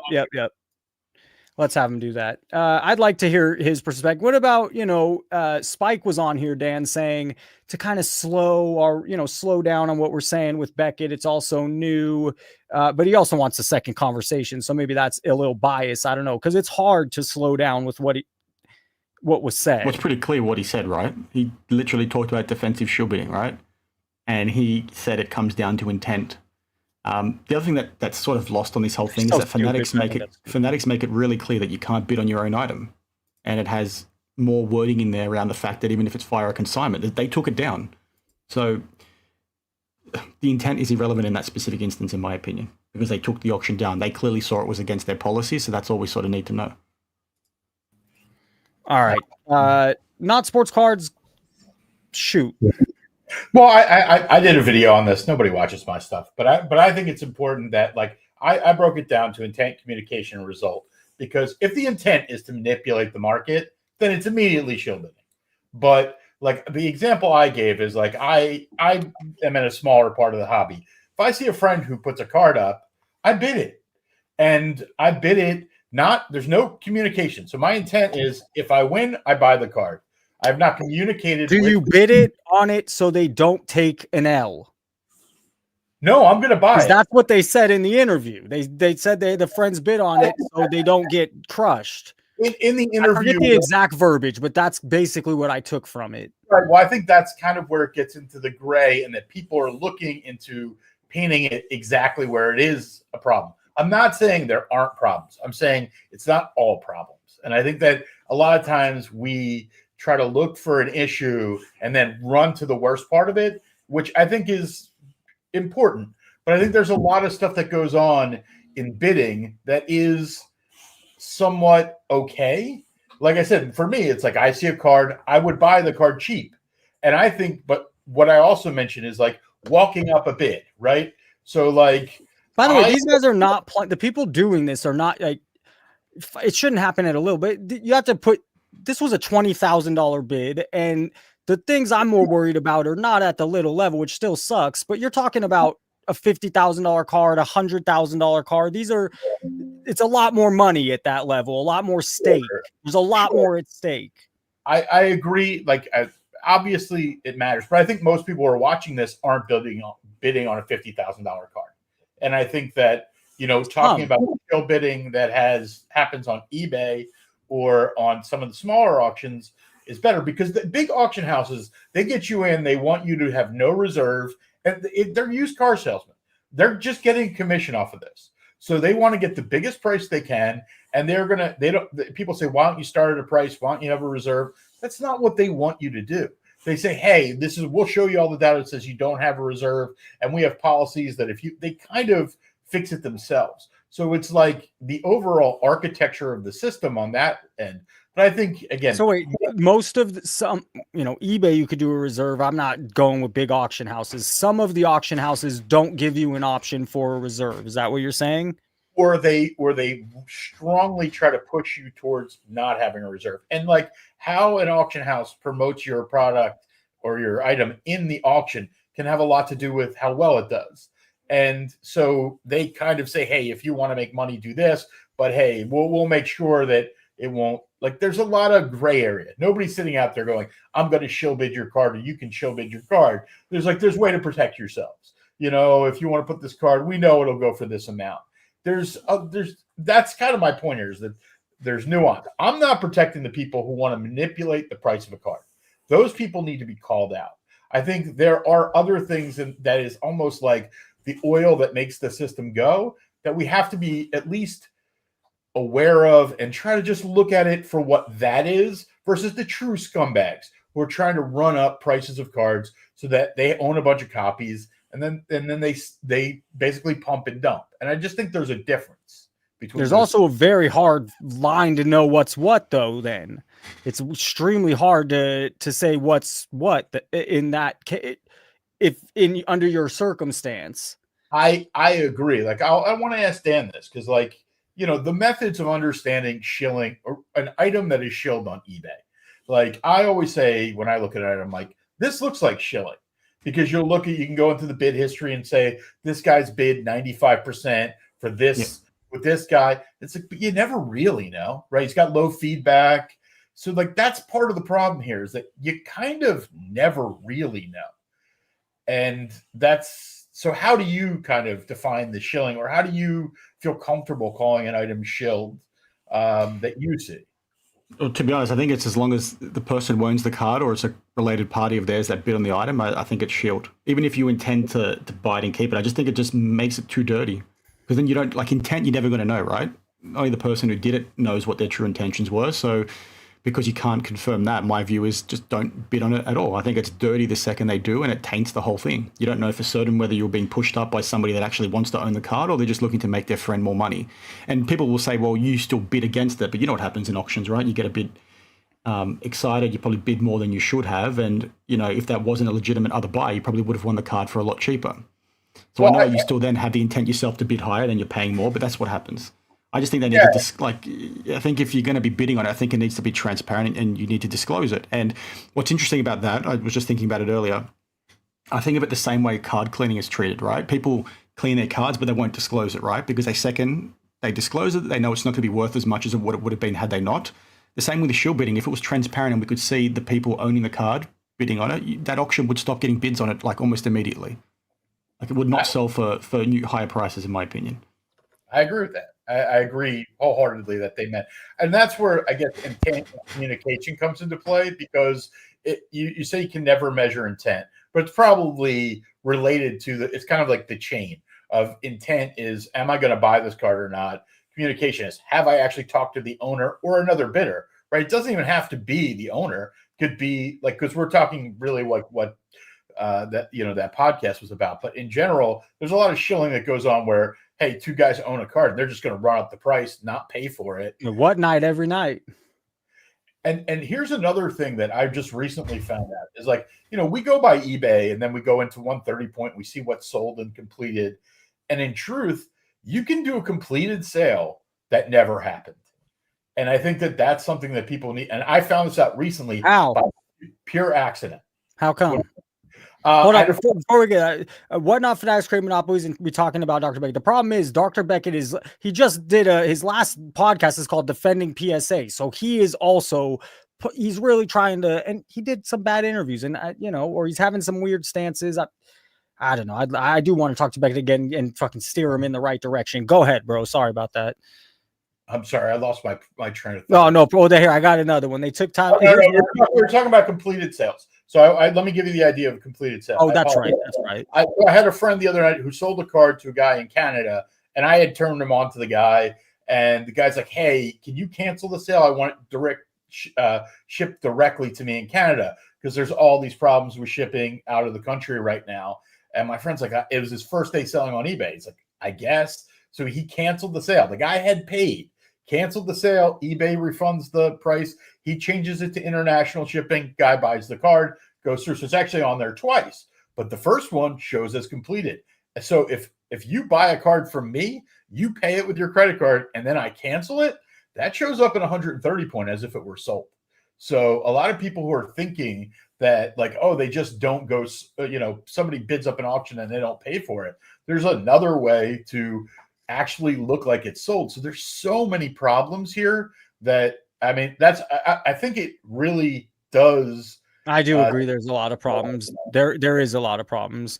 They're not creating monopolies. They're just so much better than the competition, like PSA. So I don't know who he's referring to, but when it comes to PSA, why is PSA better than the competition, or why is Fanatics better than the competition? Because you're saying they haven't created a monopoly, but that's kind of what they're going vertical, and they're the leader, and they're really, you own all the licenses at Fanatics. No, that's it. You're better because of that, because you've cornered the market.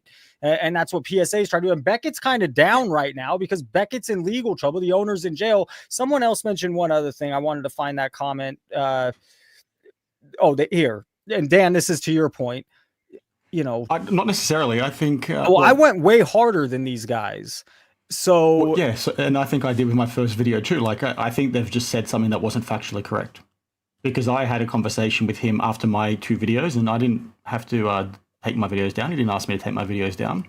So I think they've said something that was inaccurate. That's the only thing I can think of. And then somebody earlier said, has he gone directly to YouTube as an example? It's not how the process works. So he can put a copyright strike, and then I think you have 72 hours to respond. And I don't think their videos came out more than 72 hours ago. And then if you challenge it, you basically go to court. The person who's raised it has to take you to court. And the only reason why I'm across that is because somebody tried to do that to me 2 years ago for a different channel. Oh, you had someone do that to you? Yep. So Did you end up going to court?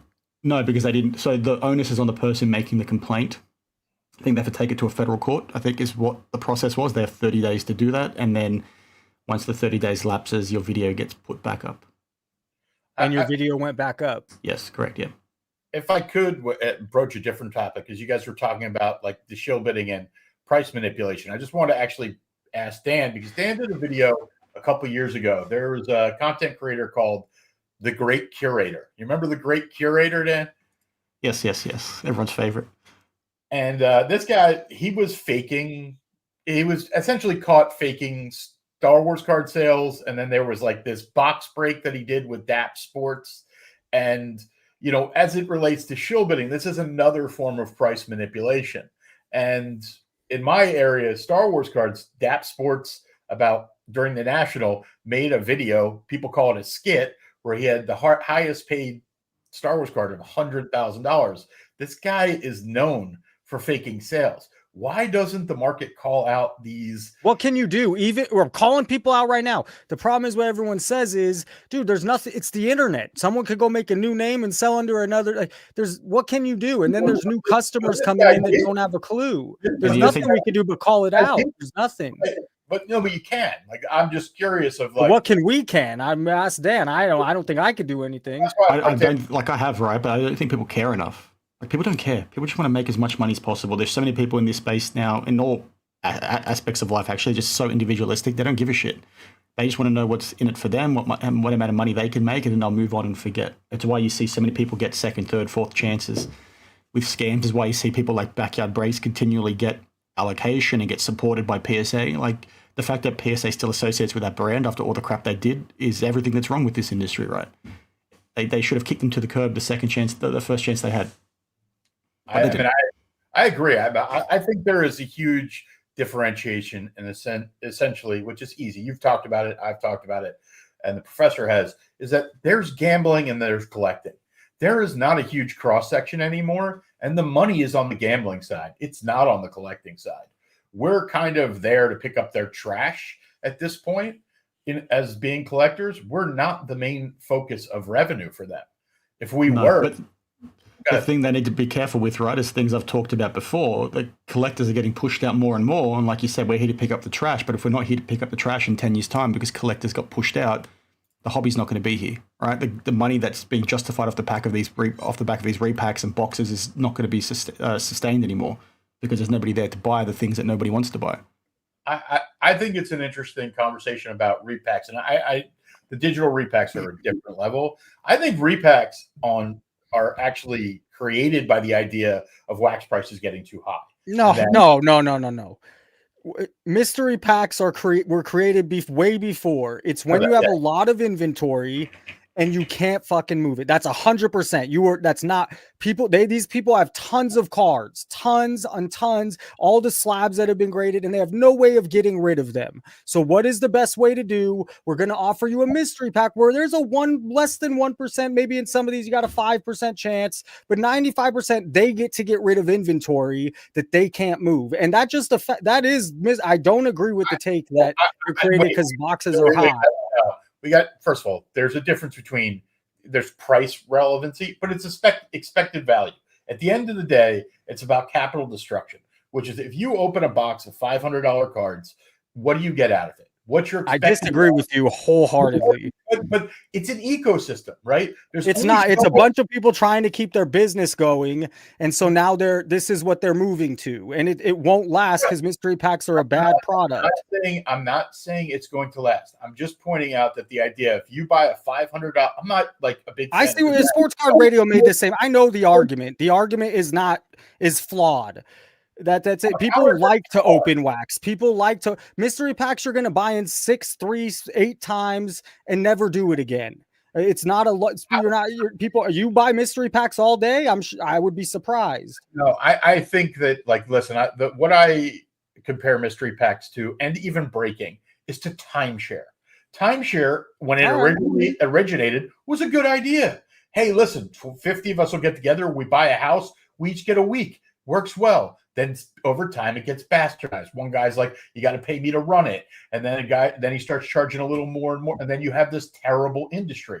And that's what happened to breaking and repacks. It's just, if done right, it's probably pretty good. If done right. And I hope you hear, I'll listen. I'll reflect on what you said, but I just from someone that has, maybe you've been in it forever. People create mystery packs to move product that they can't move. And I love Dan. We both have different sides. So Dan, where are you on this issue? To be honest, I think the whole thing's cooked. I can appreciate repacks and breaking being a good thing in the first instance, but it's just been pushed to the point now where it's not even what it was there to do in the first place. It's now being pushed 99% of the time by people looking to rip others off and make as much money as possible. They're just pushing shit product that nobody actually wants, and it's a cycle dependent on itself because people go ahead and rip a crap ton of boxes because they know they have the security of being able to sell a repack to dummies at card shows for $100 and then make their money back that way. And then you've got people taking more risk as collectors or dealers at a show because they know a repack is going to come out and buy their stuff because they can then repeat the cycle all over again. I just think it's reached a point where it's not what it was there to do in the first place, and that was to have fun. And what it is in today's day and age is just pure raw. I don't think it was ever to have fun. I think it was probably. I'll even make another point then. We're getting close to the end. If we're saying mystery packs are a better purchase than a hobby box, the end is coming. That's not it. We've done mystery packs before. They've been around before and failed. I know it's not 2025, but I do think that there's a different element of this, which again, done right. Most people aren't doing it right. Do you think Arena Club, Courtyard, they're doing it right? No. They're what they're trying to do is they're a slot machine. You put in $100, you get 90 out, then you put the 90 in, you get 80 out until you're done. But what I want to bring up about repacks, which actually really pisses me off, is when Whatnot came out and said you're going to need a third party. Which, of course, on the surface is we want to know what you say is in here. But what that does is it kills small businesses, and then the Jeff Wilsons of the world who have their deal with PSA are there to take everybody else out. So if you are it would be better if we had a rating system where we could track these guys instead of having to count on PSA to do this. I think it's just horseshit that Jeff Wilson gets to do a backdoor deal, and now they only have the repacks that are approved on there. Go fuck yourself. Sorry, don't mean to curse, but that is how I feel about those type of deals. Like, so I don't know how you guys feel about that part of the repacking, where it's not even, it's so bastardized, and now we're going to take it to a different level. I mean, the whole thing, all repacks turned me off. Go ahead, Dan. I'm to be honest, I'm okay if those requirements from Whatnot force businesses out, especially smaller ones, because they can't do it the right way, which sucks to say, right? But like one of the things I've been calling for ages is for more regulation over that process. Like we need it to be disclosed. We need to know what's in there. We need to know who's packing them. We need to know how it's packaged and how it's distributed and what their random allocation is like. We need that to happen in order for this to be sustainable long term. And I think for that to happen, it's naturally going to be your bigger businesses. But to go back to PSA, I think I did a video on this that a lot of people missed. Jeff Wilson came out and announced that there was actually issues with the stuff that PSA packed. I think they mentioned that the wrong cards made it into the wrong boxes. So even a big brand like PSA is stuffing up, right? Which just goes to the point, what do they know about, randomizing mystery packs and things like that? But I don't like them. But if we're going to have them, I'm happy for that regulation to be there. I'll move to another point. What you're saying is that I feel that's how it's all going to go, that it's all going to, PSA's proving, I mentioned to Beckett, PSA's proving my point. It's 2025 capitalism. The little businesses don't work. The little businesses can't compete. You might have a little side hustle, but there's going to be the big breakers and everybody else. And there's going to be, I guess, these big mystery pack guys and everybody else pushed out, because that's how business works in 2025. Well, that's where I think what we're talking about is the compromise. It's like, I agree with you that I would like to know, what I wish is that people were honest, but we know that's not going to happen. And like, we need some sort of third party, but I don't like that like the way Whatnot did it of like, oh, that's it, no more. Like develop a system, like actually say so that it's affordable, that people can do it. Well, they didn't say no more. They put some, you have to you're not allowed to know what's in what exact thing. And you have to, you need to be professionally packaged. You need a third party potentially to oversee the process. But they made it very difficult for small businesses for sure.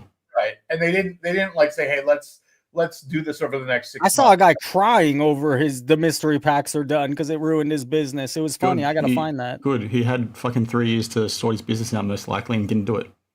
Like I've talked about it for so long. Like there's so many easy ways that you can fix breaking and Whatnot selling and repacks. They just don't want to do it because they don't want to spend the money. Like the smart guys were already doing it. And they're making a lot of money. Yes. They don't. Yeah. For me and watching both you guys is that like we approach it logically and we approach it from a very logical perspective. But for like Whatnot and breaking, the thing that got me over it is that this is Dave and Buster's. This is Chuck E. Cheese for adults. They don't go in there thinking, I'm going to make money. Yes, in the back of their mind, they are. But they're really just there to have a good time.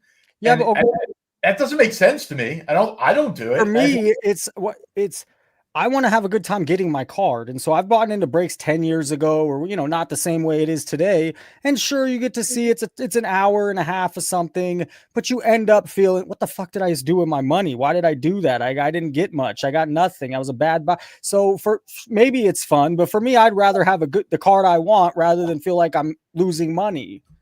For you, I get it. Like I agree. Well, by the way, for me, I think most people with the brain are not going to want to lose money. People don't like losing money, and there's so much other places to lose money in life. Why is this one going to be the one? I just don't find it sticking. Now, Gio says it's been around forever. He's heard that argument forever, and they're pushing a lot of money into it for sure. Let me give you another parallel of like you go to a bar, right, and they pour you a drink. It's $10. You could go to the liquor store and buy that bottle for $20. Why do you go to the bar? Like, you don't go to the bar and yell at them and go, do you know I could buy this down the street for a tenth of the price? I'm not defending these guys. I don't spend money there, but I do try to understand the people who do it. And like, I think this is them, and we're all older. It's the revolving. It's not that, because people get in and out of breaking. You can't just say Charles got in 6 months ago and started breaking, and I think he's not anymore. And then there's the whale class. Then there's the people that have the money that do find it kind of, or I've heard, hey man, there's 10 empty spots. So if we can't fill the spots, we're going to call the guy. We're going to give him a kind of a deal on these 10 spots so we could get the 10 spots. So they just need several customers that got money that enjoy. And then the other guys come in and out. I don't think it's a stable base of these guys are always breaking forever. That maybe I'm completely wrong, but I don't think the breaking people are just all people learn quick that, hey man, if I'm going to make money in this, or if I want to have a collection, breaking doesn't support either of those things. Well, Gio has that data, right? He'd be able to answer that question. He'd be able to tell you how many recurring customers he has. Obviously, he wouldn't disclose it because that's proprietary information, but I think he has a core base of middle-aged guys that he's had for a while, and he has enough that he keeps that stability. But he's also not a huge breaker. He said you can't compete with the big breakers. He doesn't try to compete with the big breakers. Yeah, to be honest, I think it's going to be a gravy train until it's not. Like I've been saying it for 5 years, regulation will come at some point. I don't know about the regulation side. I don't know about because like I've always, and this is the part that I get into is that I think if you're going to regulate, I want to start with Fanatics. Panini's basically out of business. We got to start with Fanatics because they have pack odds. We don't know if it's true. Any of their audits are not real. They're done by who knows that people they pay. I'm not saying they're cheating, but I'm saying that people are like, this is gambling, that's gambling. Open a pack. Start from the top. You're right. Let's go there. And I'm not saying they are. I'm just saying we see influencer boxes. It's been we've been in this a while. It's too weird. We're like, oh my God, Cade Cunningham's opening a box and here's an out of 5 of his rookies. Like, come on, we're not dumb. So like, it doesn't even mean the pack odds are wrong, but if they know which pile has the good cards, then what are we doing here? So like, I think if regulations come, it's got to come from the top. And Michael Rubin is pretty powerful. And this is not a political environment that's going to want to force somebody like him into regulation. So, like, that's where I'd like to see it, but I don't know. I think there's too much money on the table for a government to turn a blind eye to, I think. And if this industry keeps going the way it has, I think it's going to happen. And I'm happy to be in the minority on that, like I have been for years. It'll happen at some point. There is way too much money being spent. And I find it really hard to distinguish the difference between this and going to a casino or betting from your phone. Like, sure, you're guaranteed to get, like, the Fanatics bullshit of you entering a break and the way they sort of circumvent gambling laws is because they'll send you a single card, even if you don't hit anything, to circumvent the process is just insane to me. That is just semantics. That part I agree with you. I just the people who I love using the pearl clutching argument about repacking gambling or breaking gambling. They don't actually accept the fact that just opening a box of cards is gambling. It's just at a different level and with a live salesperson. Well, especially, this guy made a good point that pre-COVID, opening a box for $100 or $200 and getting a somewhat of a decent return, or not feeling like you just wasted a ton of. But now boxes are not that, and I'm not talking about a little blaster box. Boxes are pricey at this point. It's not. It just don't feel like you're getting your value a lot of the time. I mean, I agree. I think that's the big problem is that breaking used to buy a $200 box and sell for $400. Now you buy $200. There's a $200 box that they're selling to the breakers for the $400, and the breakers are selling it for $1,200 by piecing it out.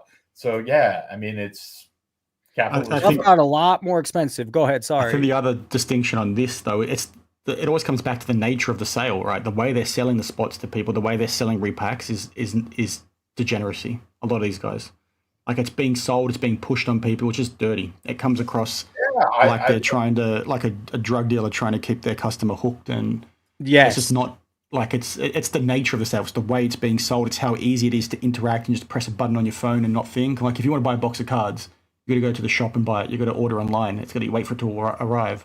But if you want to go on a breaking platform, you literally can bid, just press the button 100 times. There's nothing in that app to stop you from setting a limit for yourself or anything like that, like a gambling app would, as an example. And then you have guys, they'll sell you spots and you'll get shit cards and they'll say, oh, you hit amazing, or you'll get the good card in the next box. Come on, buy another spot. They'll pressure people. It just stinks. I agree. Dan, why do you think, because I think both me and Not Sports Cards and others, regulation they're all making so much money and no one wants it. And it seems like the government has so many other things to deal with. I mean, where do you come in that there will be regulation? How come you think that? Well, I can just pick, like, if I was sitting there, right, I'm a politician, I work in the gambling industry, I'd be seeing all that tax revenue just sitting there. Why are you guys not paying me? Hey now, casino. okay. Like, I want that tax revenue. So that's the lens I've always talked. That's the lens I've always talked about it from, right? Isn't that the same like Like that's why I brought up Dave and Buster's and Chuck E. Cheese, right? Like you go to Dave and Buster's or Chuck E. Cheese. I don't know if they have it in Australia. It's like you win these tokens, and you know whatever you're going to get at the end of the night isn't worth the tokens. But you played, you had a good time. You went home with a stuffed pig. I don't know. Like I don't see the comp. I do not see the comp. Where's the comp? The comp is just that like people are doing it for the fun of it, like drinking at a bar, and that what they actually get. Some people are getting in. Okay, fine. If that's the customer, fine. I think a lot of the customer is the new person because people. I think there's a lot of ways to have fun in life. Is opening breaks really going to be your way to spend all your money to have fun forever? No, I think what Dan is saying is really important. Is like, and this is why the digital repacks are even worse, because it's like we keep taking this thing that is a little bad and making it worse and worse and worse and faster and more dynamic and that so like if people were spending $20 on breaks, yeah. But you have people who can't afford it spending $10,000 on credit cards because they get talked into it by some pushy salesman who convinces them that they're buying the next big thing. Yes.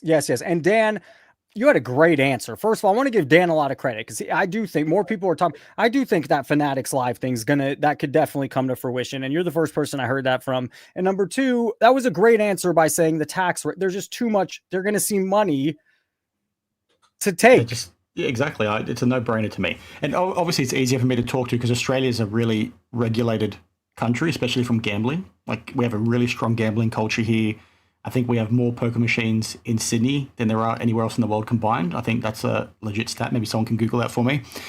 So I can certainly see it happening here. Obviously the USA is a lot more complex in terms of getting that stuff passed across states and, the federal aspect. But there's too much money there. I'd be seeing it like, what the fuck? Like, give me some of that. Yankees, I don't do either. And I don't buy into breaks and I don't, what else do you say? If you don't feel, don't enter a break or don't buy no break. Yeah, I definitely don't. And I would warn people also not to do it. You could put your money in much better places than supporting a breaker. If you want to support a breaker, Run Good Life's a good dude. Go to him. But Charles, you've been waiting for like 20 minutes down there. Where did you want to chime in? It wasn't 20 minutes. It was like 5 minutes. It's fine. Okay, I was listening to you guys. It's great.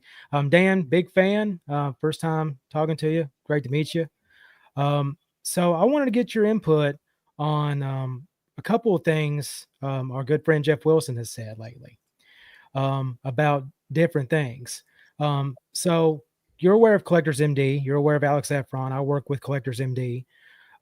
So I don't think you would mind me sharing this, but Jeff Wilson's pretty much since that podcast has ghosted him, so to speak. Well, that doesn't surprise me. Yeah, what's your take on that?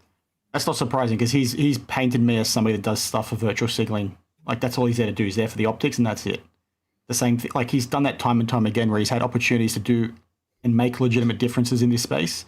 He's got the backing to do it. He's got the money to do it, and he doesn't actually stand for anything. He just does it for the optics. So, like that was case in point when he interviewed. It's Alex, right? Interviewed Alex, and they had the Arena Club ad sitting there, and then people questioned it in the comments, and then he doubled down and said it was perfectly fine, and then decided a few days later to delete it. Right? So, the guy's clueless. Like I've given him a lot of leeway in the past. I think I've been too nice to him, and people gave me a lot of heat for that. I copped a lot of heat, but I think like. Time and time again, every opportunity he's had, he hasn't, done anything with conviction. It's always been saying it because that's what he's expected to do. Like the whole thing that he said today around don't shield bid. It's like, no shit, mate. Like you don't need to come out and say it. You're not going to get brownie points for saying don't shield bid. That's a common sense thing. Yeah, but Yankees, oh no, that's not true. Yeah, you're right. There are some states that don't have, go ahead, respond. I was going to say the thing is, he also, for some reason, doubled down on him never shield bidding. And then Dustin's video, Sports Card Dad, was talking about why is he doing damage control on something he's not even done. Yeah, I thought that was interesting too. I only saw 10 seconds of it. And he went hard on so corny also in a way of how he does doing this number and doing that number, and I'm like, he's never done it. You're not the one on trial here. It's Patrick Ryan, not you, Jeff. It's almost like he wants it to be him and not Patrick Ryan. Listen, he loves the attention. They're all shield bidding. This is the kind of the point is that like, it's like speeding in a 55. Everybody goes over 65. The idea that in these big auctions that it's not getting shilling is like this generic term, that there's not some methodology that is pushing the bottom up It's happening. It's happening on his cards, whether he's doing it or he's having friends do it. It's just the nature of the way those auctions are, and it just is what it is. Like, and Jeff Wilson all he does is provide lip service, and I love what Dan said about it's just like he has an opportunity to enact change, and he never does. He just looks for the next. Well, he doesn't want it because he's also in the business. And he craves the attention. Listen, we're all on YouTube right now. We crave a little. 100%. It's just He's addicted to it. Yeah. So like him wearing makeup and stuff, I got no problem with that. It's just about being authentic, right? He spent $250,000 on his little studio inside his Cars HQ thing just to do podcasts and just to do those little live. Hey, Philippe, I fucking put one time you were talking shit, I put your comments. So I'm not ignoring. I got 4 people here. I'm doing things. I'm not ignoring. But lately, Philippe, you've also been commenting kind of negative or on the other side, and that's fine too. Call in, leave a voicemail. Sorry to interrupt. But no, I'm not ignoring your thing. There's tons of comments. I'm doing my best. You're doing a fine job, Professor. Don't let him get to you. No, thank you. Hey, by the way, I have a giveaway to do. So let's go like 5-10 more minutes. Dan's been in here, been kind enough been here for a while. I don't know. Charles, is there any other topic or thing you had to throw out there? So I want to get more input on Australia, Dan, because you said it's heavily regulated, just like most, like United Kingdom and anything that's under the Queen, so to speak. So are you seeing a lot of difference as far as what America is concerned, like how we do things? Do you think will Australia set the tone on that, or will they follow suit if anything like that's going on? If we do something around sports card breaking in particular, we'll set the tone. Like you're seeing that happen now, actually. I'm not sure how closely you're paying attention to the social media ban, but they're talking about banning social media access for kids under 16 or something along those lines. Oh, I which is read crazy that. to me. I thought that was a thing in Australia. I read that got changed. Yeah, it's going through now. I think they YouTube was off the list, but now it's added back to the list of potentially being banned. So a lot of content creators are freaking out because kids aren't going to watch their stuff anymore. But I think if something happens, it'll happen here first. They won't give a shit. They'll just see the money and want to take it. But like to do a sports card specific lens, like even Facebook groups that are around raffles and breaking device, Facebook groups have been shut down by the government before. So that's how stern they've been with how those things run. People have had to, change the terminology for what it is they're doing. They've had to refer to sports card product as vegetables and the spots as vegetables, and like they're doing shopping orders when in reality it's just a break list with a random list. I love that law because I mean, as a teacher, social media is a rough thing, and for having kids on social media, when Charlie, I'm going to go a little weird, but when Charlie Kirk got shot, I went out to release my kids and one of them's on their phone. They are allowed to get their phone back after school. And what do they see all over social media is that. And so so every 10, 11-year-old out there with the phone and so pretty much with the phone saw that. And so I love that law. And so you're saying it is coming into place, but it hasn't yet. They're still trying to push it. I like it's not confirmed yet. Like there's pros and cons to it, right? Because you don't want it to be a point where you have it controlled like it is in some countries where you can't access social media at all. You can't access the internet. I just think these companies themselves, like YouTube or any other business like Facebook Meta, has to just do more to protect and kids you don't think themselves. kids are doing breaks as far as on Whatnot's concerned? Like sure, 16-year-olds, 100%, they're faking something. They're faking ID or using their dad's ID. They're breaking their cards on Whatnot. There's young kids that are barely having their voice breaking on there doing it. It's crazy to me. TikTok as well. It's everywhere. And I just think in the U.S., Dan, to give you a sense, I actually know a lot about gambling regulation. Grew up around it and in the business. And like, if it's going to happen, it's going to happen on a state level. But the truth is that we don't know where the money is on the other side. The only thing is like, parents groups getting together saying this is bad for their kids. And in truth, there are too many fires burning in this country right now. I agree with you that eventually there will be legislation introduced. I just don't know. When you look at these things, it's like you're talking about tax revenue. It's like, sure, that they would just increase revenue. They're already paying sales tax and stuff on the card. So I don't know how much more they'll get. I think there's so many fires burning here that it'll take time, I guess, is the best way to say. Our government would have to open back up first. Let's hear Dan's take on this, and then I've been going over 2 hours a day. We'll end it here. But Dan, finish with what your thought is here. Just quickly, I forgot to mention this. I've talked about it a few years ago. I think what will be a trigger point will be Fanatics becomes listed again. If they go public, I think you're going to see a lot of conversation around their sports book that I think they own, and also Fanatics Collect or Fanatics Live. I think that'll be a trigger point for that to be investigated. and as somebody who's actually used their sports book, it's crazy because you earn money on bets that you can then use in their store to buy cards. It is, and Fanatics Live. So yeah, that would make sense. There would be more. Two other comments just quickly. I Yeah, just remembered sure. one. Right. There was a Burbank Sports Cards. They hold their show. What's their sports card show called? Who's that? Burbank. What's their show called? West Coast Card Show or something like that. Yeah, so I think they held that, and they also held a Topps Rip Night, and Topps were handing out free packs to kids, and those packs included $10 credit to use on Fanatics Live. So like stuff like that is just what stinks with this whole breaking element too. That the fact that they're sort of getting kids to. Yes. It's almost like they're trying to get them on that life cycle of go on Fanatics Live, use this credit to buy into a break or buy a product, and then you know what? When you're 18 or 21, whatever the legal age is in the US, it's 18 here in Australia. You can go in our sports book and get gambling there. That's the So there's that aspect. And then the other thing very quickly as well, with the whole shill bidding thing, when I checked like 18 months ago, I'm fairly certain PWCC did not require proof of identity before you could bid on their auctions. I think that was up to a certain amount. I'm not sure if that's still the case on Fanatics Collect, but that's another slippery slope. The fact that they're not vetting customers and anybody can go on and bid is just a very slippery slope for shill bidding as well. There's well with that is like I was in this heritage auction and there was no proof that I could pay the amount of money that I was bidding. No, absolutely no proof. Like I did not have to have a serious credit check of any amount like to bid $20,000 on a card. So yeah, well, when I joined as an international customer, it's usually more because there's KYC requirements there for my money laundering and stuff. But Golden made me send them my passport. Fanatics Collect was just like, yeah, do whatever the fuck you want. They don't even have to give us your name.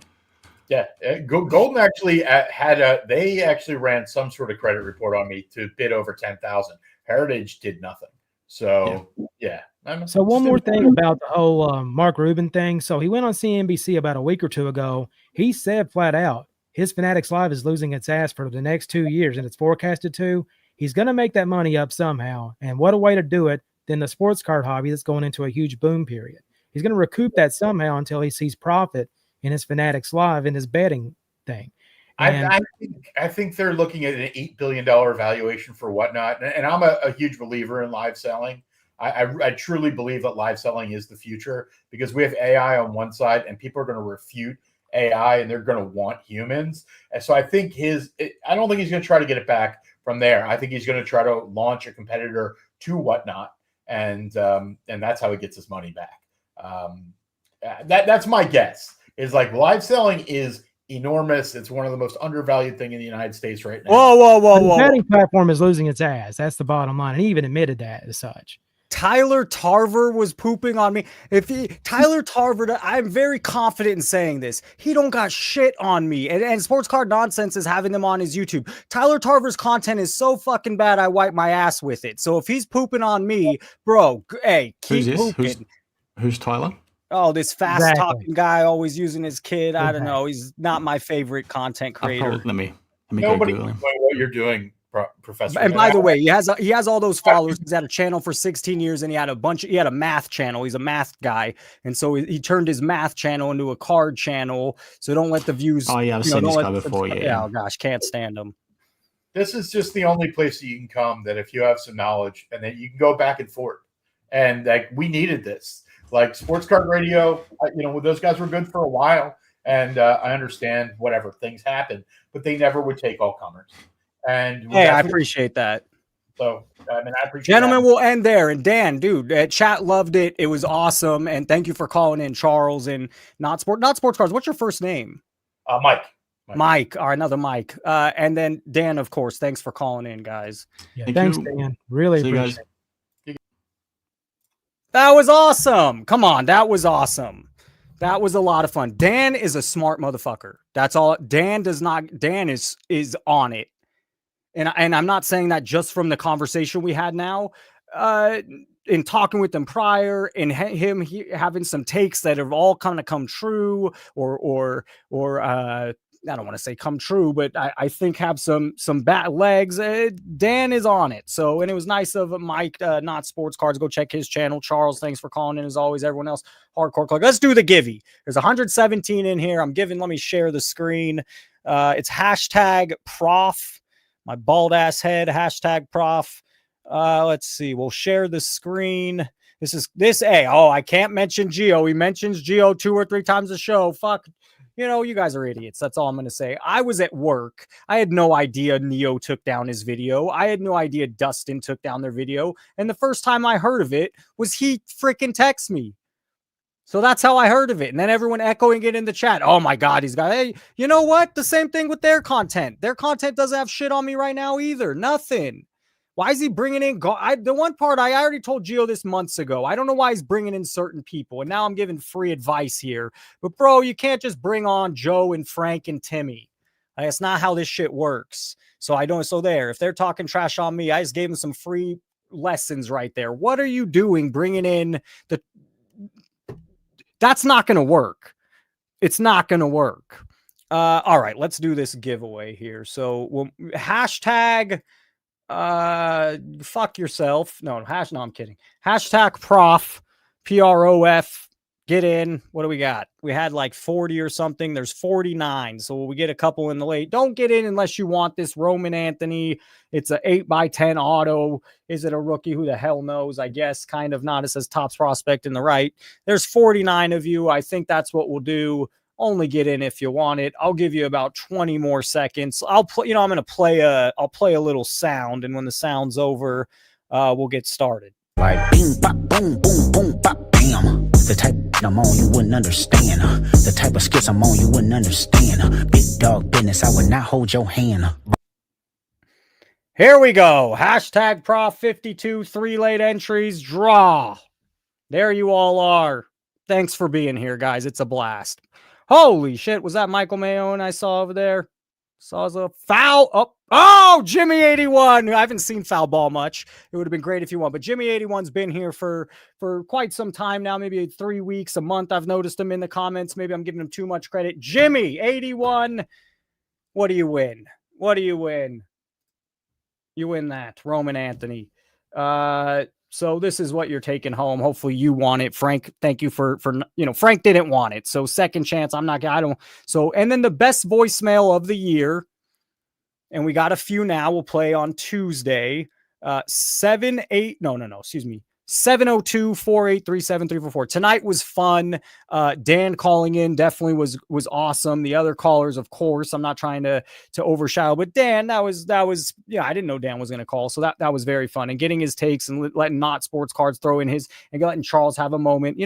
That's fun for those guys. It's not every day, and me as well. It's not every day we get to talk to some of the other content creators. So guys, have a great night. We'll do it again Tuesday. Look out for tomorrow's Saturday. Holy cow, tomorrow's Saturday. So I got shit to do. I got to make this video.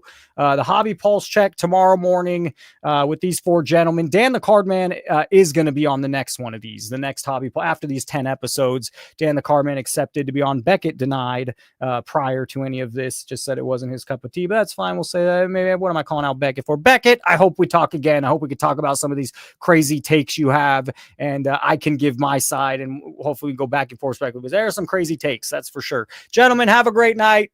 Thank you for calling in. Thank you for being here. Thank you for participating. ProfessorSportsCards@gmail.com. Jimmy, make it so I know it's you for sure. New member. Hey, I put the hat backwards for you, Jorma. I'm sorry if I messed up your name. Jorma. Yeah, come on. That's really only one way you could say it. Dan was a breath of fresh air. Dan getting so much love in the comments. Gentlemen, have a great night. I will see you Tuesday. It's always fun. We had over 100 here all night. Let's keep it growing. Keep it growing. See you guys Tuesday.